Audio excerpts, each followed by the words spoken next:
My husband did not know I owned the company he worked for as CEO. He always saw me living simply. One day he invited me to a lavish dinner with his parents. I wanted to see how they would treat a supposedly poor woman. Everything was perfectly fine until they slid a thick envelope across the table. 5 minutes later, I made a single phone call that would dismantle their entire fake empire. My name is Zaria. I am 32 years old, and I am still recovering from the sheer audacity of the people I once called my family. Before I continue this story, let me know where you are watching from in the comments below. Please hit the like button and subscribe if you have ever had to stand up to people who severely underestimated your worth and tried to treat you like dirt. Growing up in the working-class neighborhoods of Atlanta meant that I had to fight for everything I ever had.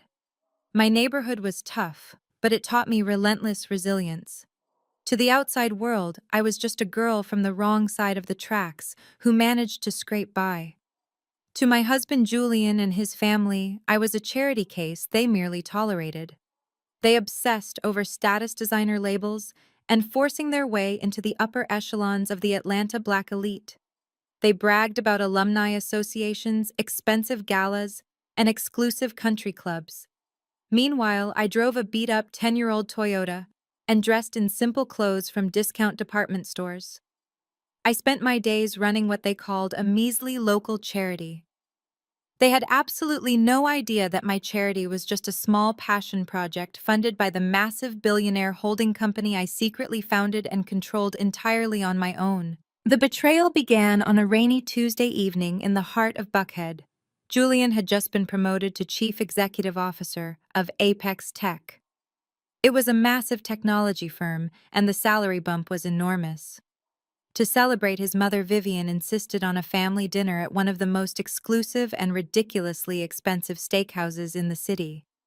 The moment I walked through the heavy mahogany doors, I could feel the suffocating atmosphere of wealth and pretense.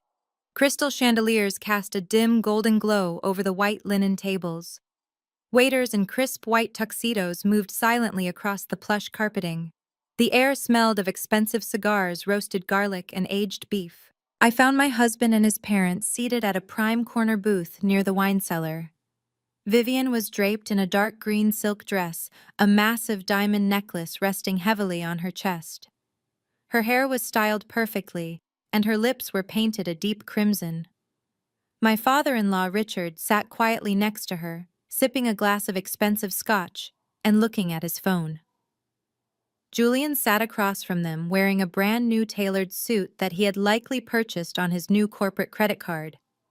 When I slid into the booth next to Julian, Vivian looked me up and down. Her eyes lingered on my plain black dress and the scuffed heels I had worn to work. She did not even try to hide her look of sheer disgust. The dinner was a masterclass in passive aggression. Vivian spent the first hour loudly discussing the new country club she planned to join. She talked about the other wealthy wives in her circle, the lavish vacations they took to Dubai, and the charity galas, where tickets cost $10,000 a plate. Every single topic was carefully chosen to remind me that I did not belong in their world. I simply sipped my sparkling water and offered polite nods. I knew she was putting on a show. The truth was, Vivian and Richard were drowning in debt. They leased their luxury cars and had remortgaged their ancestral home just to keep up appearances. But in their minds, they were royalty, and I was the peasant tarnishing their precious bloodline. When the waiter cleared our plates after the main course, the atmosphere at the table shifted dramatically. The polite chatter died down. Vivian wiped her mouth delicately with her linen napkin and placed it on the table. She reached into her expensive designer handbag and pulled out a thick, heavy manila envelope. She placed it on the table, keeping her perfectly manicured hand resting firmly on top of it. She looked at Richard, who gave a slight nod, and then she looked at Julian. Julian suddenly became very interested in the ice cubes melting in his glass of bourbon. He absolutely refused to look at me. My heart began to beat a little faster, not from fear, but from the sudden realization that a trap had been set right in front of me. Vivian slowly slid the envelope across the white linen tablecloth until it stopped right in front of my plate. I looked down at it, then back up at her. The silence stretched between us thick and uncomfortable. Even the ambient noise of the busy restaurant seemed to fade away. "Open it right now," Vivian commanded, her voice dripping with extreme condescension. I reached out and flipped the flap of the envelope. Inside was a stack of crisp $100 bills. It was a massive amount of cash. Alongside the money was a perfectly printed legal document. I pulled the document out slightly and read the bold heading. It was a petition for dissolution of marriage, a divorce decree. "There is exactly $50,000 in cash right there," Vivian said, leaning forward so that her diamond necklace caught the light of the chandelier. "Consider it a highly generous severance package from this family. You are going to take that money, you are going to sign those papers right now, and you are going to walk away quietly without causing a scene." I blinked, genuinely surprised by the sheer audacity of the move. I turned to look at Julian, expecting him to snatch the papers away and defend our marriage. We had been together for 4 years. I had supported him when he was just a low-level manager, struggling to pay his rent. But Julian just kept his eyes glued to his glass. He shifted uncomfortably in the luxurious leather booth and cleared his throat. "Julian is the chief executive officer of Apex Tech now." Vivian continued, her tone sharp and unrelenting. "He is entering a completely different world. He will be rubbing shoulders with politicians, wealthy investors, and the true elite of this city. He needs a wife who can navigate those complex circles, a high society woman who knows how to host galas, wear the right clothes, and speak to the right people. He does not need a woman who grew up in the projects, drives a beat-up piece of junk Toyota, and spends her days managing a useless local charity. You are an anchor around his neck, Zarya. You always have been, and we are finally cutting the rope." I felt a coldness wash over my entire body. It was not sorrow, it was the absolute clarity that comes when a veil is finally lifted from your eyes. I looked at Julian again. His silence was deafening. "Julian," I said, keeping my voice remarkably steady and calm, "is this what you truly want? Are you actually sitting here letting your mother hand me divorce papers over dessert?" Julian finally looked up. His eyes were cowardly, completely devoid of the warmth I thought I had loved. He let out a heavy sigh and leaned back against the booth, adjusting his expensive tie. "Look, Zarya," Julian muttered, his voice lacking any real conviction. "Mom is right about this. Things are changing rapidly for me. The board of directors expects a certain sophisticated image from the CEO. You and I just do not fit together anymore. You like your simple life, and I need someone who understands corporate ambition and high society expectations. I am sorry, but it is over. If you just sign the papers without a fight, I will let you keep the old Honda in the garage to help you out. Let us not make this harder than it needs to be." The sheer disrespect of his words hung heavily in the air. He was offering me a used car as a consolation prize while he prepared to live the high life on a massive CEO salary. A salary that ironically came directly from the payroll department of my own holding company. Zephyr Holdings had quietly acquired Apex Tech 8 months ago, a minor acquisition in my vast portfolio. I had intentionally kept my identity as the supreme owner hidden from the executives to evaluate their true character and leadership skills. Julian had just failed the ultimate test spectacularly. Vivian smirked, clearly mistaking my silence for devastation. She tapped her long fingernail against the table. "Take the 50,000, sweetie. It is more money than someone like you has ever seen in one place. Go buy yourself a nice little apartment in your old neighborhood and leave the corporate world to the adults." A year ago, I might have cried. I might have begged Julian to remember our wedding vows. I might have tried to desperately prove my worth to a family that was determined to misunderstand me. But tonight, there were no tears falling. There was only the cold and calculating mind of a woman who had built a billionaire empire from absolutely nothing. I smiled. It was not a sad or broken smile. It was a bright, terrifyingly calm smile that made Vivian momentarily falter in her confidence. I picked up the divorce papers and carefully placed them back into the thick envelope with the cash. I pushed the package right back across the table until it touched Vivian's empty dessert plate. "Keep it, Vivian," I said softly, standing up from the booth and smoothing out my simple black dress. "You are going to need every single penny of that $50,000 to pay for your defense lawyers very soon." Before they could even process what I had said, I turned around and walked away. I did not look back to see their shocked expressions. I strode confidently through the elegant dining room, my cheap scuffed heels sinking into the expensive carpet. The cool night air hit my face as I stepped out of the restaurant and approached the valet stand. While waiting for my car, I reached into my purse and pulled out my cell phone. I dialed a highly secure number I rarely used outside of business hours. It rang exactly twice before my senior wealth manager answered. "Good evening, Ms. Zaria," the professional voice said. "Execute Protocol Delta for Apex Tech."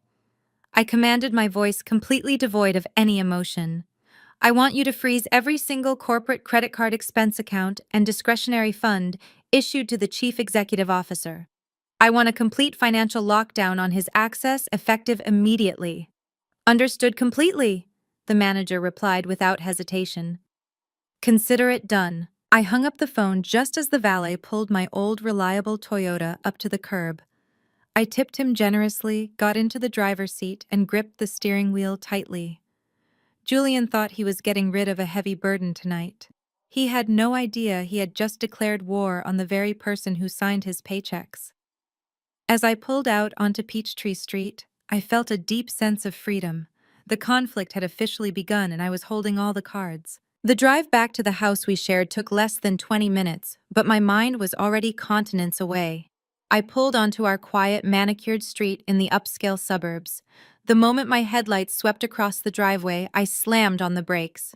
Piled haphazardly on the pristine front lawn were 6 black plastic trash bags. My clothes, my books, and my few personal belongings were stuffed into garbage bags like yard waste. Standing on the front porch, leaning against the brick pillars with smug expressions, were my sister-in-law, Chloe, and her husband, DeAndre. Chloe was wearing one of her ostentatious designer tracksuits, holding a glass of wine, while DeAndre smirked, tossing a set of house keys in the air. I stepped out of my Toyota. The crisp evening air suddenly felt suffocating. "Look who decided to show up!" Chloe called out, her voice echoing loudly in the quiet neighborhood. "We thought you might need some help packing, so we did you a massive favor." Julian called us from the restaurant. "You are officially out, Zaria." I walked slowly up the driveway, staring at the plastic bags. DeAndre chuckled, stepping forward to block the path to the front door. He was a man who proudly called himself a high-wealth financial advisor, but had not closed a legitimate deal in over 3 years. "Do not even think about going inside, Zaria," DeAndre said, crossing his arms over his chest. "Julian wants you gone tonight. And since his name is the only one on the deed, you are legally trespassing right now." They were so incredibly proud of themselves. They had no idea that I was the one who had insisted Julian put the house in his name to boost his fragile ego, or that I had been secretly transferring the exact amount of the mortgage payment into his checking account every single month. To them, I was just a broke squatter finally being evicted from a kingdom I never deserved. My phone vibrated in my cheap purse. I pulled it out and looked at the glowing screen. It was a text message from Julian. I opened it, reading the words that permanently cemented his fate. "I am sorry it had to happen this way," the message read. "Chloe and DeAndre are there to make sure you transition smoothly out of the property. If you sign the divorce papers by Friday and do not fight me on any assets, I will wire $5,000 into your account as a start-over fund. Consider it a parting gift. Do not make this ugly." I stared at the glowing screen. $5,000. He was offering me a pathetic $5,000 to quietly walk away from a man whose very livelihood depended entirely on my hidden corporate empire. He honestly believed he held all the power in the universe. He actually thought he was being generous. I looked back up at Chloe and DeAndre. They were waiting eagerly for a reaction.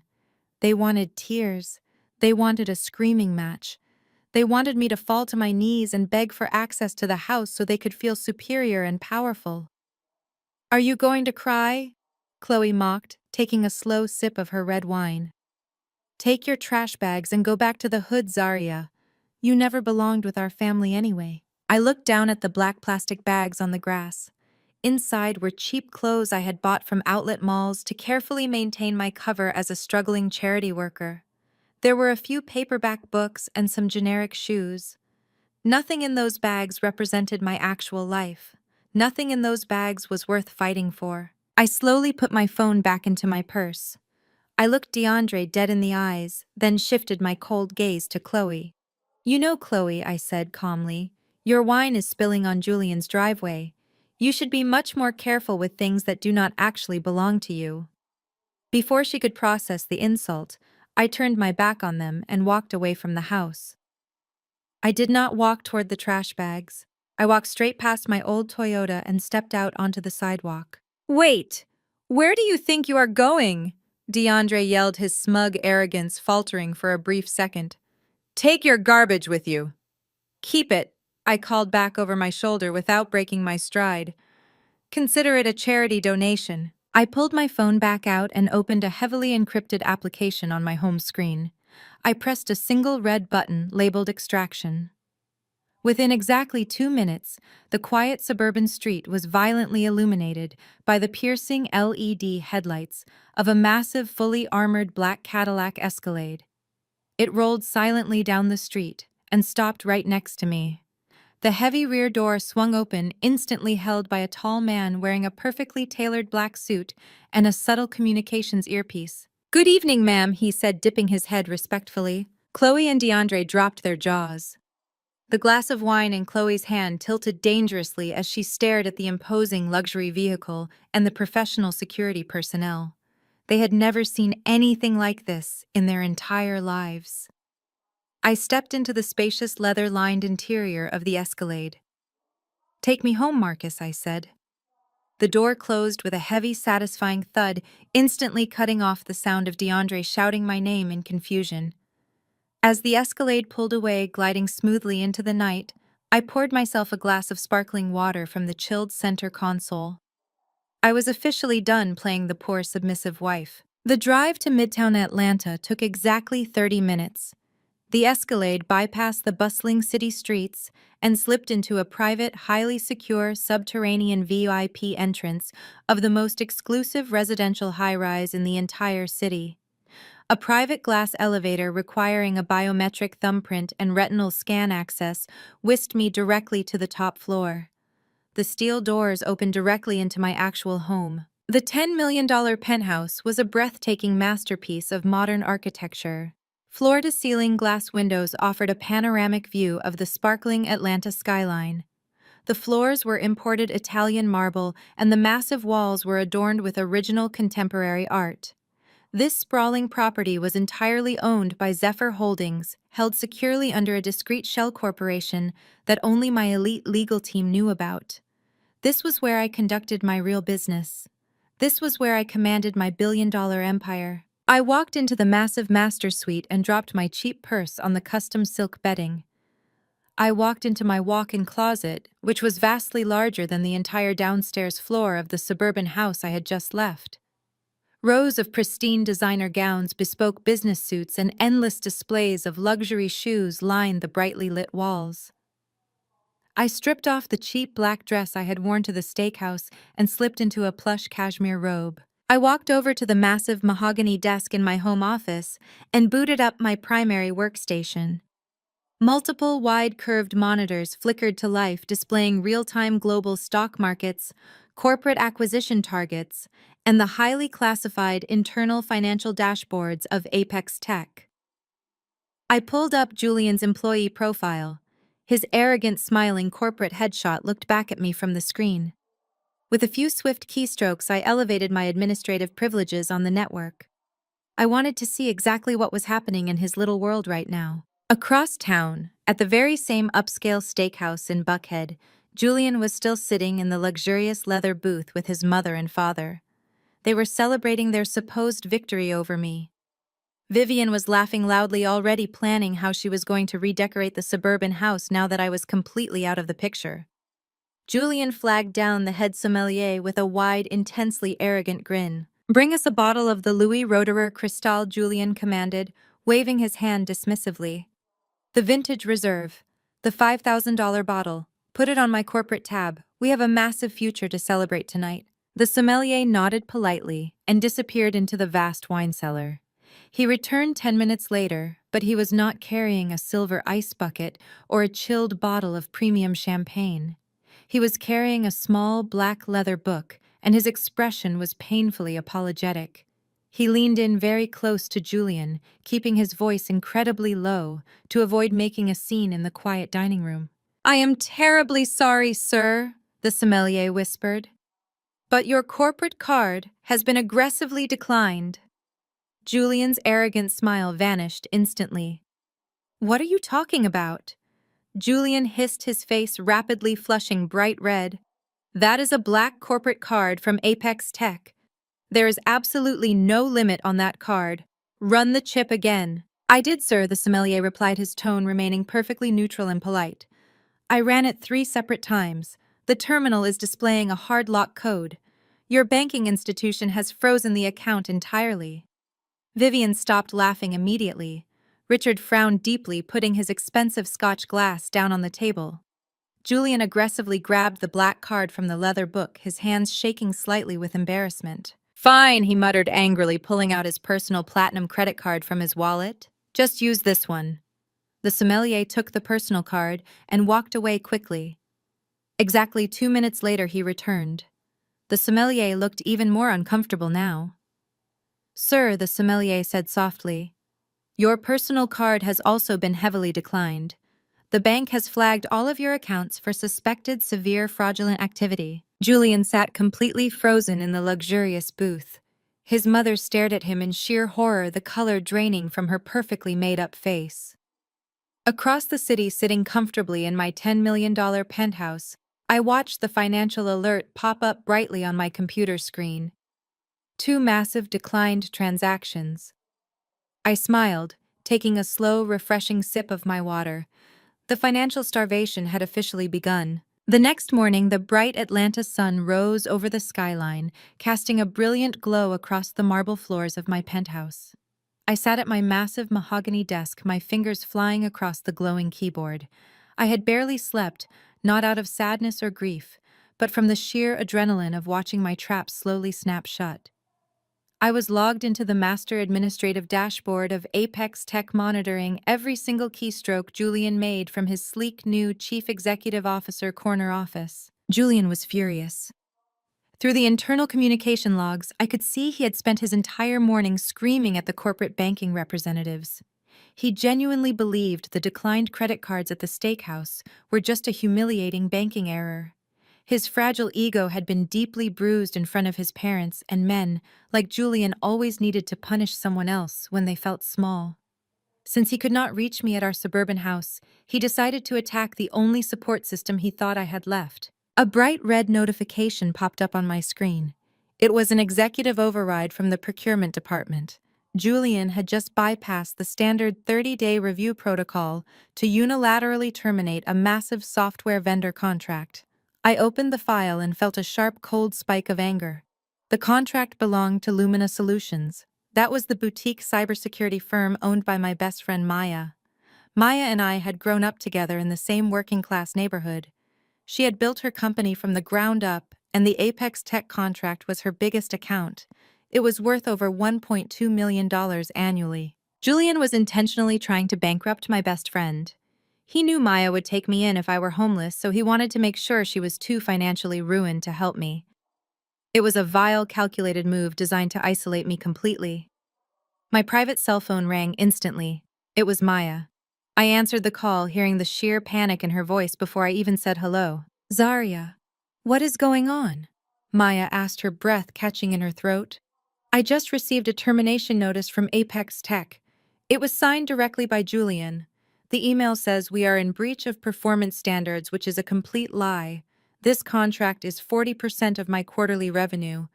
I have payroll next week. If he cancels this, I might have to lay off half my engineering team." I leaned back in my plush leather chair, my eyes fixed on Julian's digital signature glowing on my monitor. "Breathe, Maya," I said, keeping my voice incredibly calm and steady. Do not panic. You are not going to lay off a single person. Julian is throwing a temper tantrum because I walked out on him last night. He thinks he can use his new title to starve me out and hurt anyone who cares about me. But Zarya, he is the CEO now. Maya protested, her voice trembling slightly. He has the legal authority to void vendor agreements. My lawyers cannot fight a corporation the size of Apex Tech. We simply do not have the capital for a protracted legal battle. He is a CEO who works for me, I corrected her gently. Listen to me very carefully, Maya. You are going to draft a polite acknowledgement of the termination. Do not argue with him. Let him think he has won. Within the next hour, you are going to receive an exclusive vendor acquisition contract from a company called Zephyr Holdings. We are migrating our entire global database architecture, and we need an elite cybersecurity firm to handle the transition. The contract is worth $4 million a year. You are getting a massive upgrade. Maya was dead silent on the other end of the line. Wait, she finally whispered. Zephyr Holdings. Zarya. That is the anonymous billionaire conglomerate that just bought out Apex Tech last year. How on earth do you have the power to secure a contract with them? Because I own Zephyr Holdings, Maya, I replied simply. I am the sole founder and the majority shareholder. Maya gasped loudly, the realization hitting her like a freight train. She had known me my entire life, yet I had kept this secret even from her to protect my identity. She started to laugh, a sound of pure relief and absolute shock. Zarya. You are terrifying, she managed to say. I will wait for the contract. Send Julian my regards. I ended the call with a satisfied smile. Julian thought he was cutting off my lifeline, but he had just freed my best friend from dealing with his toxic management style. But Julian was not acting alone. He was a coward, and cowards always needed someone else to do their dirty work. Right on cue, the secure intercom on my desk buzzed. It was the private concierge for my penthouse suite. Miss Zarya, the concierge said politely. A legal courier just dropped off a highly urgent package for you. We ran it through the security scanners and it is cleared. Shall I send it up in the private elevator? Send it up, I replied. 2 minutes later, the polished steel doors of my private elevator opened, and I retrieved a thick, heavily sealed legal binder. I carried it back to my desk and sliced open the envelope. The heavy cardstock letterhead practically screamed old money and corporate aggression. It read, Vanguard and Hayes Attorneys at Law. It was one of the most ruthless and expensive family law firms in the state of Georgia. I flipped to the signature page of the threatening cease and desist letter attached to the front. It was signed by Simone Hayes. Simone was a junior partner at the firm, but more importantly, she was the goddaughter of Vivian's wealthiest friend. Simone was everything Vivian wanted in a daughter-in-law. She was a third-generation lawyer, a prominent member of elite social clubs, and notoriously vicious. For the past 6 months, she had been serving as Julian's personal mistress. They thought they were being incredibly discreet, meeting at expensive downtown hotels and charging the rooms to Julian's corporate expense accounts. They had no idea that my internal auditing team flagged every single transaction and forwarded the security camera footage directly to my encrypted server. Simone was the high society woman Vivian had chosen to replace me. I read through the legal threat. It was a masterpiece of corporate bullying. Simone demanded that I sign the zero-asset divorce decree immediately. If I refused, she threatened to file emergency injunctions to freeze my personal bank accounts, drag me through years of humiliating public litigation, and force me to pay all of Julian's attorney fees. She used heavy legal jargon to assert that because I had no verifiable income and drove a cheap car, I was legally considered a financial parasite who contributed absolutely nothing to the marriage. Suddenly, my cell phone rang again. It was an unknown number, but the caller ID indicated it was coming from a high-end commercial district in Buckhead. I pressed answer and put the call on speakerphone. Am I speaking to Zarya? A sharp, incredibly condescending woman's voice asked. This is she, I replied, keeping my tone mild and submissive. This is Simone Hayes. I assume you have received my courier package by now. I wanted to call and explain the reality of your situation, just in case the legal terminology was too difficult for you to comprehend. I understand it perfectly, Simone. I said softly. You want me to walk away with nothing. I want you to walk away with exactly what you brought into Julian's life, which is absolutely nothing. Simone snapped back, her arrogance dripping from every single syllable. You need to understand who you are dealing with. Julian is a highly respected chief executive officer. I am a partner at a top-tier law firm. We are the future of this city's elite class. You are a low-level charity worker who got lucky for a few years. Do not make the mistake of thinking you can fight us. If you do not sign those papers by Friday, I will personally make sure you are tied up in court until you are completely bankrupt. I remained silent for a moment, letting her bask in her own inflated sense of superiority. You sound very confident, Simone. I have every reason to be confident, she laughed coldly. I am sitting in my corner office on the 40th floor of the Sovereign Tower. It is the most prestigious and expensive commercial real estate building in Atlanta. The people in this building run the economy. People like you sweep the floors. Sign the papers, Zaria. Take the $5,000 Julian generously offered you and disappear. It is the best deal you are ever going to get. Simone hung up the phone without waiting for a reply. The dial tone echoed loudly in my quiet office. I looked at the glowing screens of my command center. Simone thought she had just delivered a fatal blow. She believed her expensive corner office and her fancy law degree made her an untouchable god in the corporate world. She had just made the biggest mistake of her entire career. She had given me a target. I picked up my secure phone and dialed my director of commercial acquisitions. He answered on the first ring. "Good morning, Miss Zaria," he said crisply. "Good morning, David," I replied, my eyes locking onto the skyline view outside my window, pinpointing the exact location of the Sovereign Tower in the distance. I need you to initiate a hostile real estate buyout. I want Zephyr Holdings to purchase the Sovereign Tower in Buckhead. Offer the current ownership group 20% above market value for an expedited all-cash closing by the end of the business day. 20% above market. David repeated, his keyboard clicking rapidly in the background. That is an aggressive move. Consider it done. Are there any specific management directives once we acquire the property? Yes, I said, a slow, cold smile spreading across my face. Look up the commercial lease agreement for the law firm of Vanguard and Hayes. They currently occupy the 40th floor.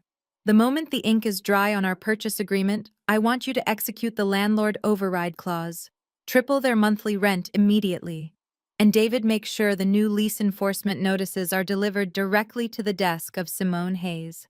Let us see how long she can afford to sit in her prestigious corner office when she is paying my mortgage. I ended the call with David and closed my laptop with a satisfying click. The trap for Simone was set, but I knew I could not simply rely on civil lawsuits and real estate acquisitions to dismantle this family. I needed undeniable hard evidence of their corruption. I needed them to cross the line from being terrible people into becoming actual federal criminals. Fortunately for me, my in-laws were driven by a toxic combination of massive egos and severe financial illiteracy. They were about to hand me the exact weapons I needed to destroy them. By Saturday evening, Vivian had transformed her delusions of grandeur into reality by hosting a massive, incredibly lavish celebration for Julian. She had rented out the grand ballroom at the Piedmont Estates Country Club, an exclusive, incredibly expensive venue in the heart of Buckhead. She had invited hundreds of guests, including influential local politicians, minor celebrities, and senior executives from Apex Tech. Vivian wanted the entire Black elite of Atlanta to see her son as the new king of the corporate world. She wanted everyone to know her family had finally arrived at the top of the social ladder. Getting into the highly secure invitation-only event was ridiculously easy for me. As the ultimate owner of the holding company that commanded Apex Tech, I simply had my security director issue a blank VIP, all-access pass registered under the name of a silent board member. I chose a stunning understated navy blue silk gown from my closet. It was a custom piece that screamed quiet luxury. It had no flashy logos, no obnoxious diamonds, and nothing that Vivian or Chloe would ever recognize as expensive. To their untrained eyes, heavily blinded by flashy brand names, I would look completely ordinary. I arrived at the country club just after 8 o'clock. The grand ballroom was a chaotic display of new money trying desperately to look like old money. Massive crystal chandeliers hung from the vaulted ceilings, casting a bright light over a gigantic ice sculpture carved into the shape of Julian's initials. Waiters carried silver trays loaded with expensive caviar and premium champagne.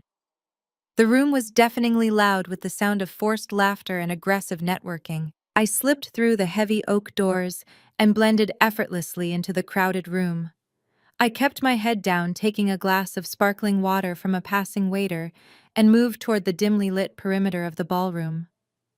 From the shadows, I watched my soon-to-be ex-husband's family put on the performance of a lifetime. Vivian was holding court near the ice sculpture, loudly bragging to anyone who would listen about Julian's genius business strategies. Chloe was strutting around the room, aggressively showing off a thick diamond bracelet that she had undoubtedly bought on credit. And Julian was standing near the center of the room, looking incredibly uncomfortable in his tailored tuxedo, completely unaware that his own mother was treating him like a shiny trophy. But it was DeAndre who caught my attention. The so-called financial advisor was pacing nervously near the heavy velvet curtains that led to the outdoor smoking balcony.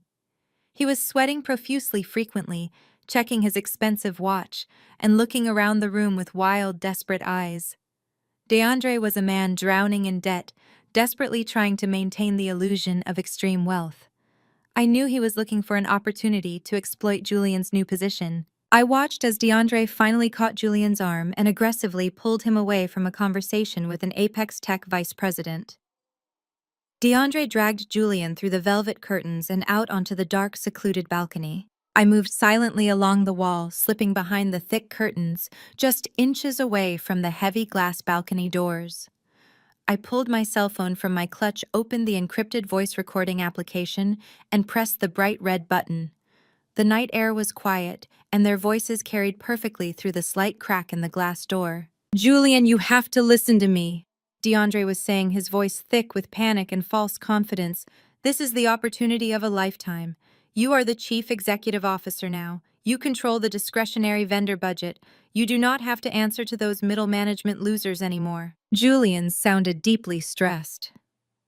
"DeAndre, I cannot just sign a vendor contract without running it through the procurement department.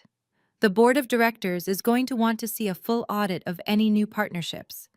What exactly is this company you want me to hire?" "It is called Onyx Consulting Group," DeAndre replied quickly.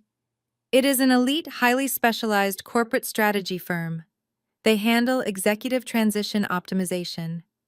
I have already drafted the initial vendor agreement. All you have to do is sign the bottom line and authorize a $2 million advance payment for the first quarter." "A $2 million advance?" Julian hissed, his voice rising in panic. "Are you insane? I cannot authorize a $2 million wire transfer to a company I have never even heard of. Where are they even located?" "They are incorporated in Delaware," DeAndre said smoothly, using the exact terminology con artists always use to sound legitimate. "Julian, listen to me. Onyx Consulting is my company. It is a shell corporation I set up last month. You wire the $2 million to the Onyx account in Delaware. I take a 20% management fee to clear my immediate debts, and I funnel the rest of the money directly back into a private offshore account in your name. It is entirely untraceable. We are keeping the corporate money inside the family." I held my breath, keeping my phone perfectly steady. DeAndre was not just pitching a bad business deal. He was pitching massive, undeniable corporate embezzlement. "If we get caught, that is federal prison," DeAndre Julian argued, though his voice was already wavering. He was a weak man, and his greed was rapidly overpowering his fear. "We will not get caught," DeAndre insisted, aggressively grabbing Julian by the shoulders. "You are the CEO. You authorized the payment under the Executive Emergency Fund. By the time the annual audit happens next year, we will have falsified enough consulting reports to make Onyx look entirely legitimate. Come on, Julian. You are wearing a $5,000 tuxedo, but your personal credit cards are bouncing. I know you need cash right now to keep Simone happy. Do not be a coward. Act like the king you are." There was a long, heavy silence on the balcony. I could practically hear the remaining shreds of Julian's integrity dissolving into the cool night air. "Fine," Julian finally whispered, his voice trembling slightly. "Bring the vendor paperwork to my office on Monday morning. I will sign the authorization and push the wire transfer through procurement. But if anyone asks questions, you take the fall." DeAndre laughed loudly, slapping Julian hard on the back. "That is my brother. Welcome to the big leagues, Julian. We are going to rule this city." I tapped the screen of my phone, stopping the recording and instantly uploading the pristine audio file directly to the secure servers at Zephyr Holdings. My heart was pounding with a cold, terrifying sense of absolute victory. Julian had just agreed to commit a massive federal felony to steal $2 million from my company. The trap was no longer just a legal threat, it was a guaranteed prison sentence. I turned around to slip away from the curtains, but my path was suddenly blocked. Standing directly in front of me, her eyes blazing with furious recognition, was Simone. She was wearing a stunning, skin-tight crimson dress, clutching a glass of dark red wine. Her perfectly styled hair cascaded over her shoulders, but her face was twisted into an ugly, condescending sneer. She looked me up and down, taking in my understated navy gown, and let out a harsh, mocking laugh. "What in the world are you doing here, Zaria?" Simone demanded, her voice loud enough to turn the heads of a few nearby guests. "Did you seriously sneak into a private country club just to stalk the man who is leaving you?" I looked at her calmly, slipping my phone back into my clutch. "I am just enjoying the architecture, Simone. It is a very educational evening." "Educational," Simone mocked, stepping dangerously close to me. "You really do not understand how the real world works, do you? You think you can crash a billionaire's club in a cheap, unbranded dress and somehow win your husband back? You lack the basic business acumen to even exist in a room like this. Julian is signing million-dollar deals. He is surrounded by power. You are just a pathetic little charity worker who refuses to accept that she has been completely replaced." Before I could even formulate a response, Simone intentionally tilted her wrist. A heavy splash of dark red wine cascaded out of her crystal glass, landing squarely on the front of my silk navy gown. The dark liquid soaked quickly into the expensive fabric, leaving a massive, highly visible stain across my chest. "Oh my goodness," Simone gasped with fake, exaggerated shock. "I am so incredibly sorry. I guess I just did not see you standing there. You really should go home, Zaria. You look like an absolute mess. You do not belong here, and you certainly cannot afford the dry cleaning bill." A few of the surrounding guests chuckled, whispering behind their hands. Simone smiled triumphantly, convinced she had just humiliated me in front of the exact high society crowd I supposedly feared. She expected me to cry, to yell, or to run out of the ballroom in shame. Instead, I looked down at the dark wine stain on my dress, and then I looked back up at her perfectly smug face. A genuine, terrifyingly bright smile spread across my lips. "You are absolutely right, Simone," I said softly, my voice completely devoid of anger. "I do not belong here. And do not worry about the dress. It was worth every single drop." I turned around and walked away from her, my head held high, leaving Simone staring at my back with a sudden, deeply unsettling look of confusion on her face. She had ruined a dress, but my phone was heavy with the federal evidence that was going to destroy her entire life. She could have her petty little wine spill. I was going to take everything else. The morning after the chaotic country club celebration, I woke up feeling an unprecedented level of sharp, terrifying clarity. I poured myself a steaming cup of dark roast coffee and stood by the massive floor-to-ceiling windows of my penthouse, looking out over the sprawling, sunlit city of Atlanta. Down there in the affluent suburbs, Julian and his deeply toxic family were aggressively plotting their glorious rise to power. They were completely blind to the fact that I had already severed the financial parachutes they relied on to survive. My extensive surveillance of DeAndre revealed that his massive shell company scheme had one critical, potentially fatal flaw. To successfully pass the initial vendor compliance checks at Apex Tech, Onyx Consulting desperately needed to show a legitimate operational history. It required a registered commercial address in a premium business district, a functioning corporate bank account with substantial reserves, and initial capital to effectively mask the upcoming fraudulent wire transfers. DeAndre was completely broke.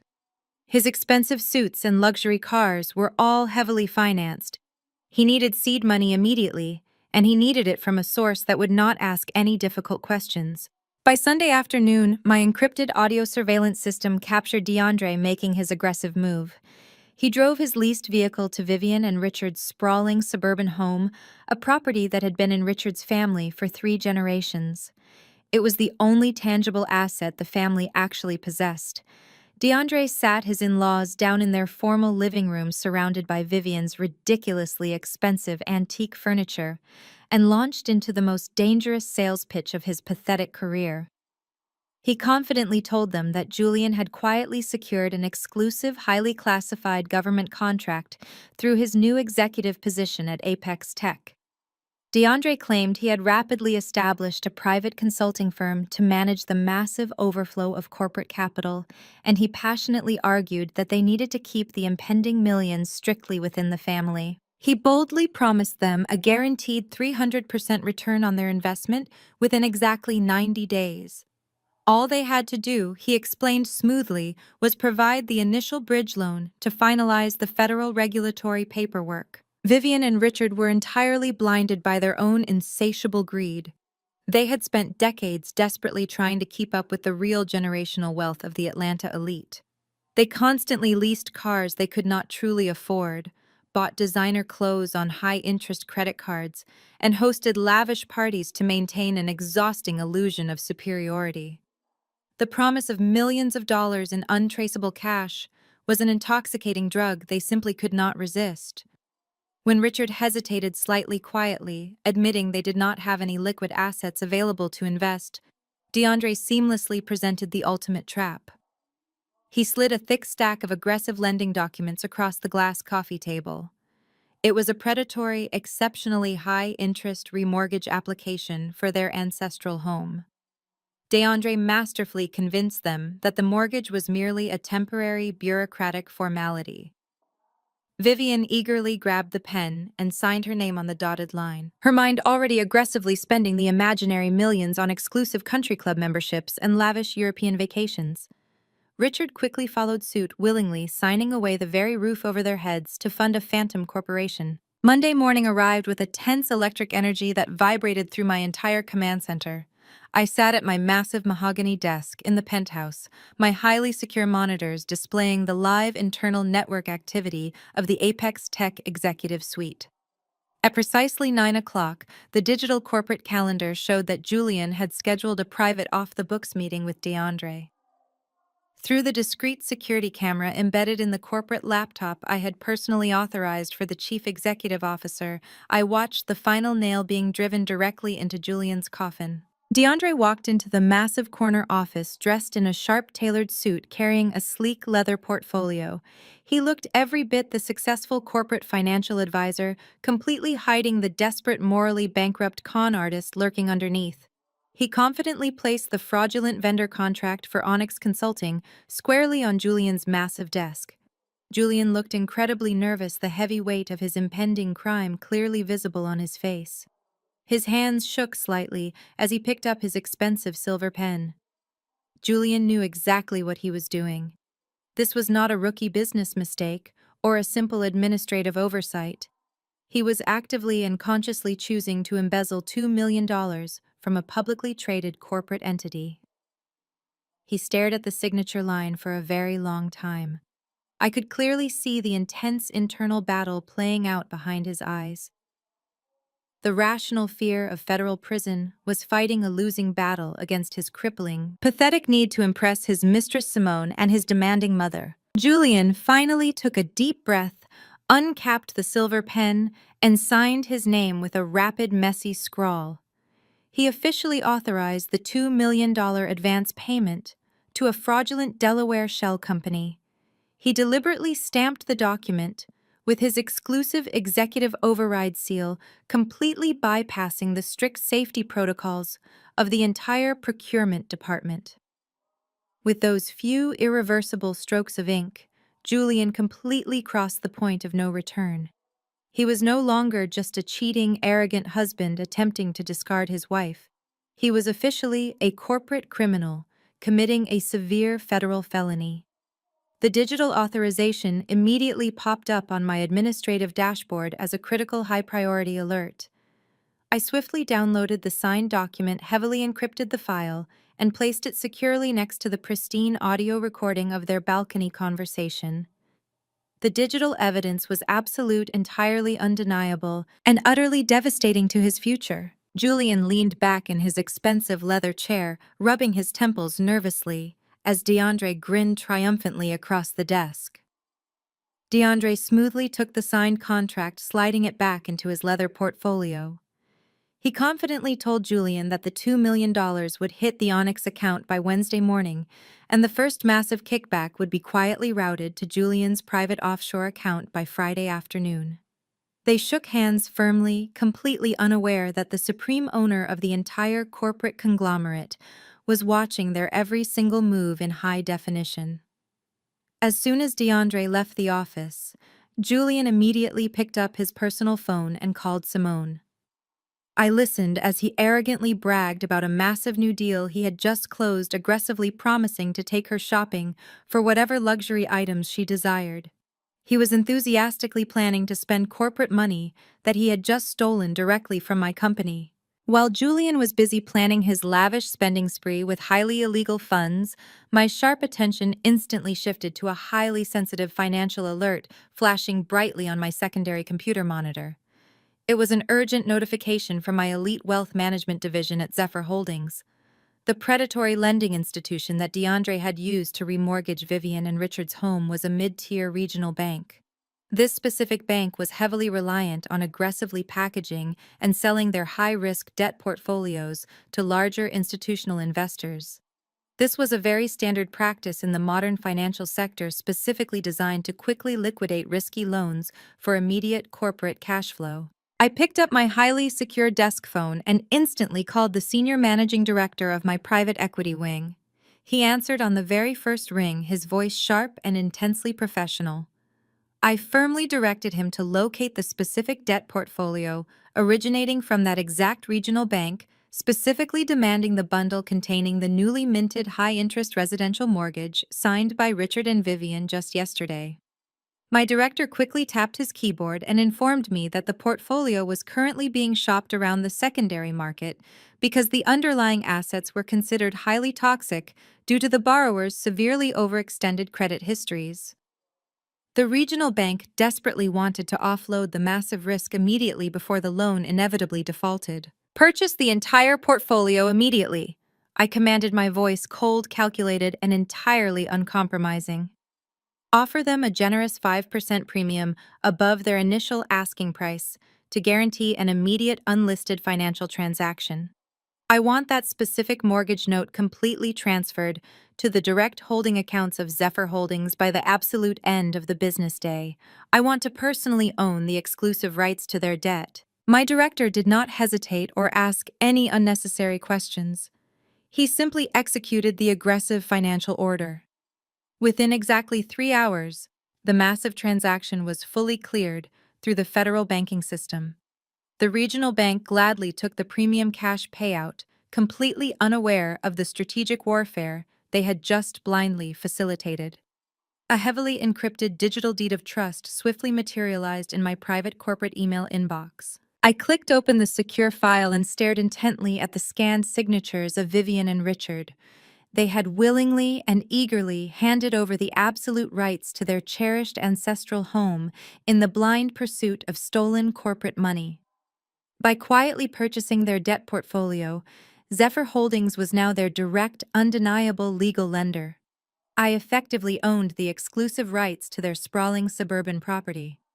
If they missed a single monthly payment, or if the massive loan was suddenly called in due to highly fraudulent application data, I possessed the absolute legal authority to initiate an immediate ruthless foreclosure and permanently evict them from the premises. I printed the official deed of trust on thick, heavy paper using the laser printer in my office. I slowly traced my finger over Vivian's arrogant, swirling signature. She had spent the entire dinner at the lavish steakhouse aggressively telling me I was a worthless peasant who fundamentally did not belong in her wealthy, sophisticated world. She had attempted to permanently buy my dignity and my silence for a pathetic $50,000 in a paper envelope. Now sitting comfortably in my $10 million penthouse high above the city, I literally and legally owned the very roof over her head. The final trap was now perfectly set. They had foolishly built their own financial guillotine out of pure, unadulterated greed, and all I had to do was patiently wait for the perfect moment to drop the heavy steel blade on their entire family. By Tuesday afternoon, Julian decided it was time to solidify his new social standing. He genuinely believed the fraudulent Onyx Consulting wire transfer was safely processing through the slow corporate bureaucracy, and his massive ego demanded an immediate, highly visible celebration. He wanted to permanently secure his new high society life, and that meant officially locking down Simone. He picked her up from her prestigious law office in a rented luxury sports car, desperate to maintain his pathetic illusion of endless wealth. They drove straight to the most exclusive appointment-only jewelry boutique in the heart of the Buckhead district. This was not a standard mall jeweler. This was a private, highly fortified showroom that catered exclusively to professional athletes, wealthy politicians, and the true elite of Atlanta. The showroom featured armed security guards wearing tailored suits, heavy velvet ropes, and private viewing rooms where expensive vintage champagne was served in delicate crystal flutes. Simone walked into the boutique like she personally owned the entire building. She aggressively demanded to see only the highest tier of flawless, unblemished diamonds. Julian sat nervously on a plush velvet sofa, trying desperately to look relaxed as the boutique manager carefully brought out trays of breathtaking stones. Simone arrogantly dismissed anything under 5 carats, rudely waving her hand at pieces that cost more than most people made in a year. She finally pointed her manicured finger at a massive radiant cut diamond set in a custom heavy platinum band. It was a ridiculously ostentatious ring completely devoid of subtle elegance, but absolutely dripping in sheer financial value. The boutique manager smiled politely and informed them the ring cost exactly $100,000. Simone did not even blink at the massive price tag.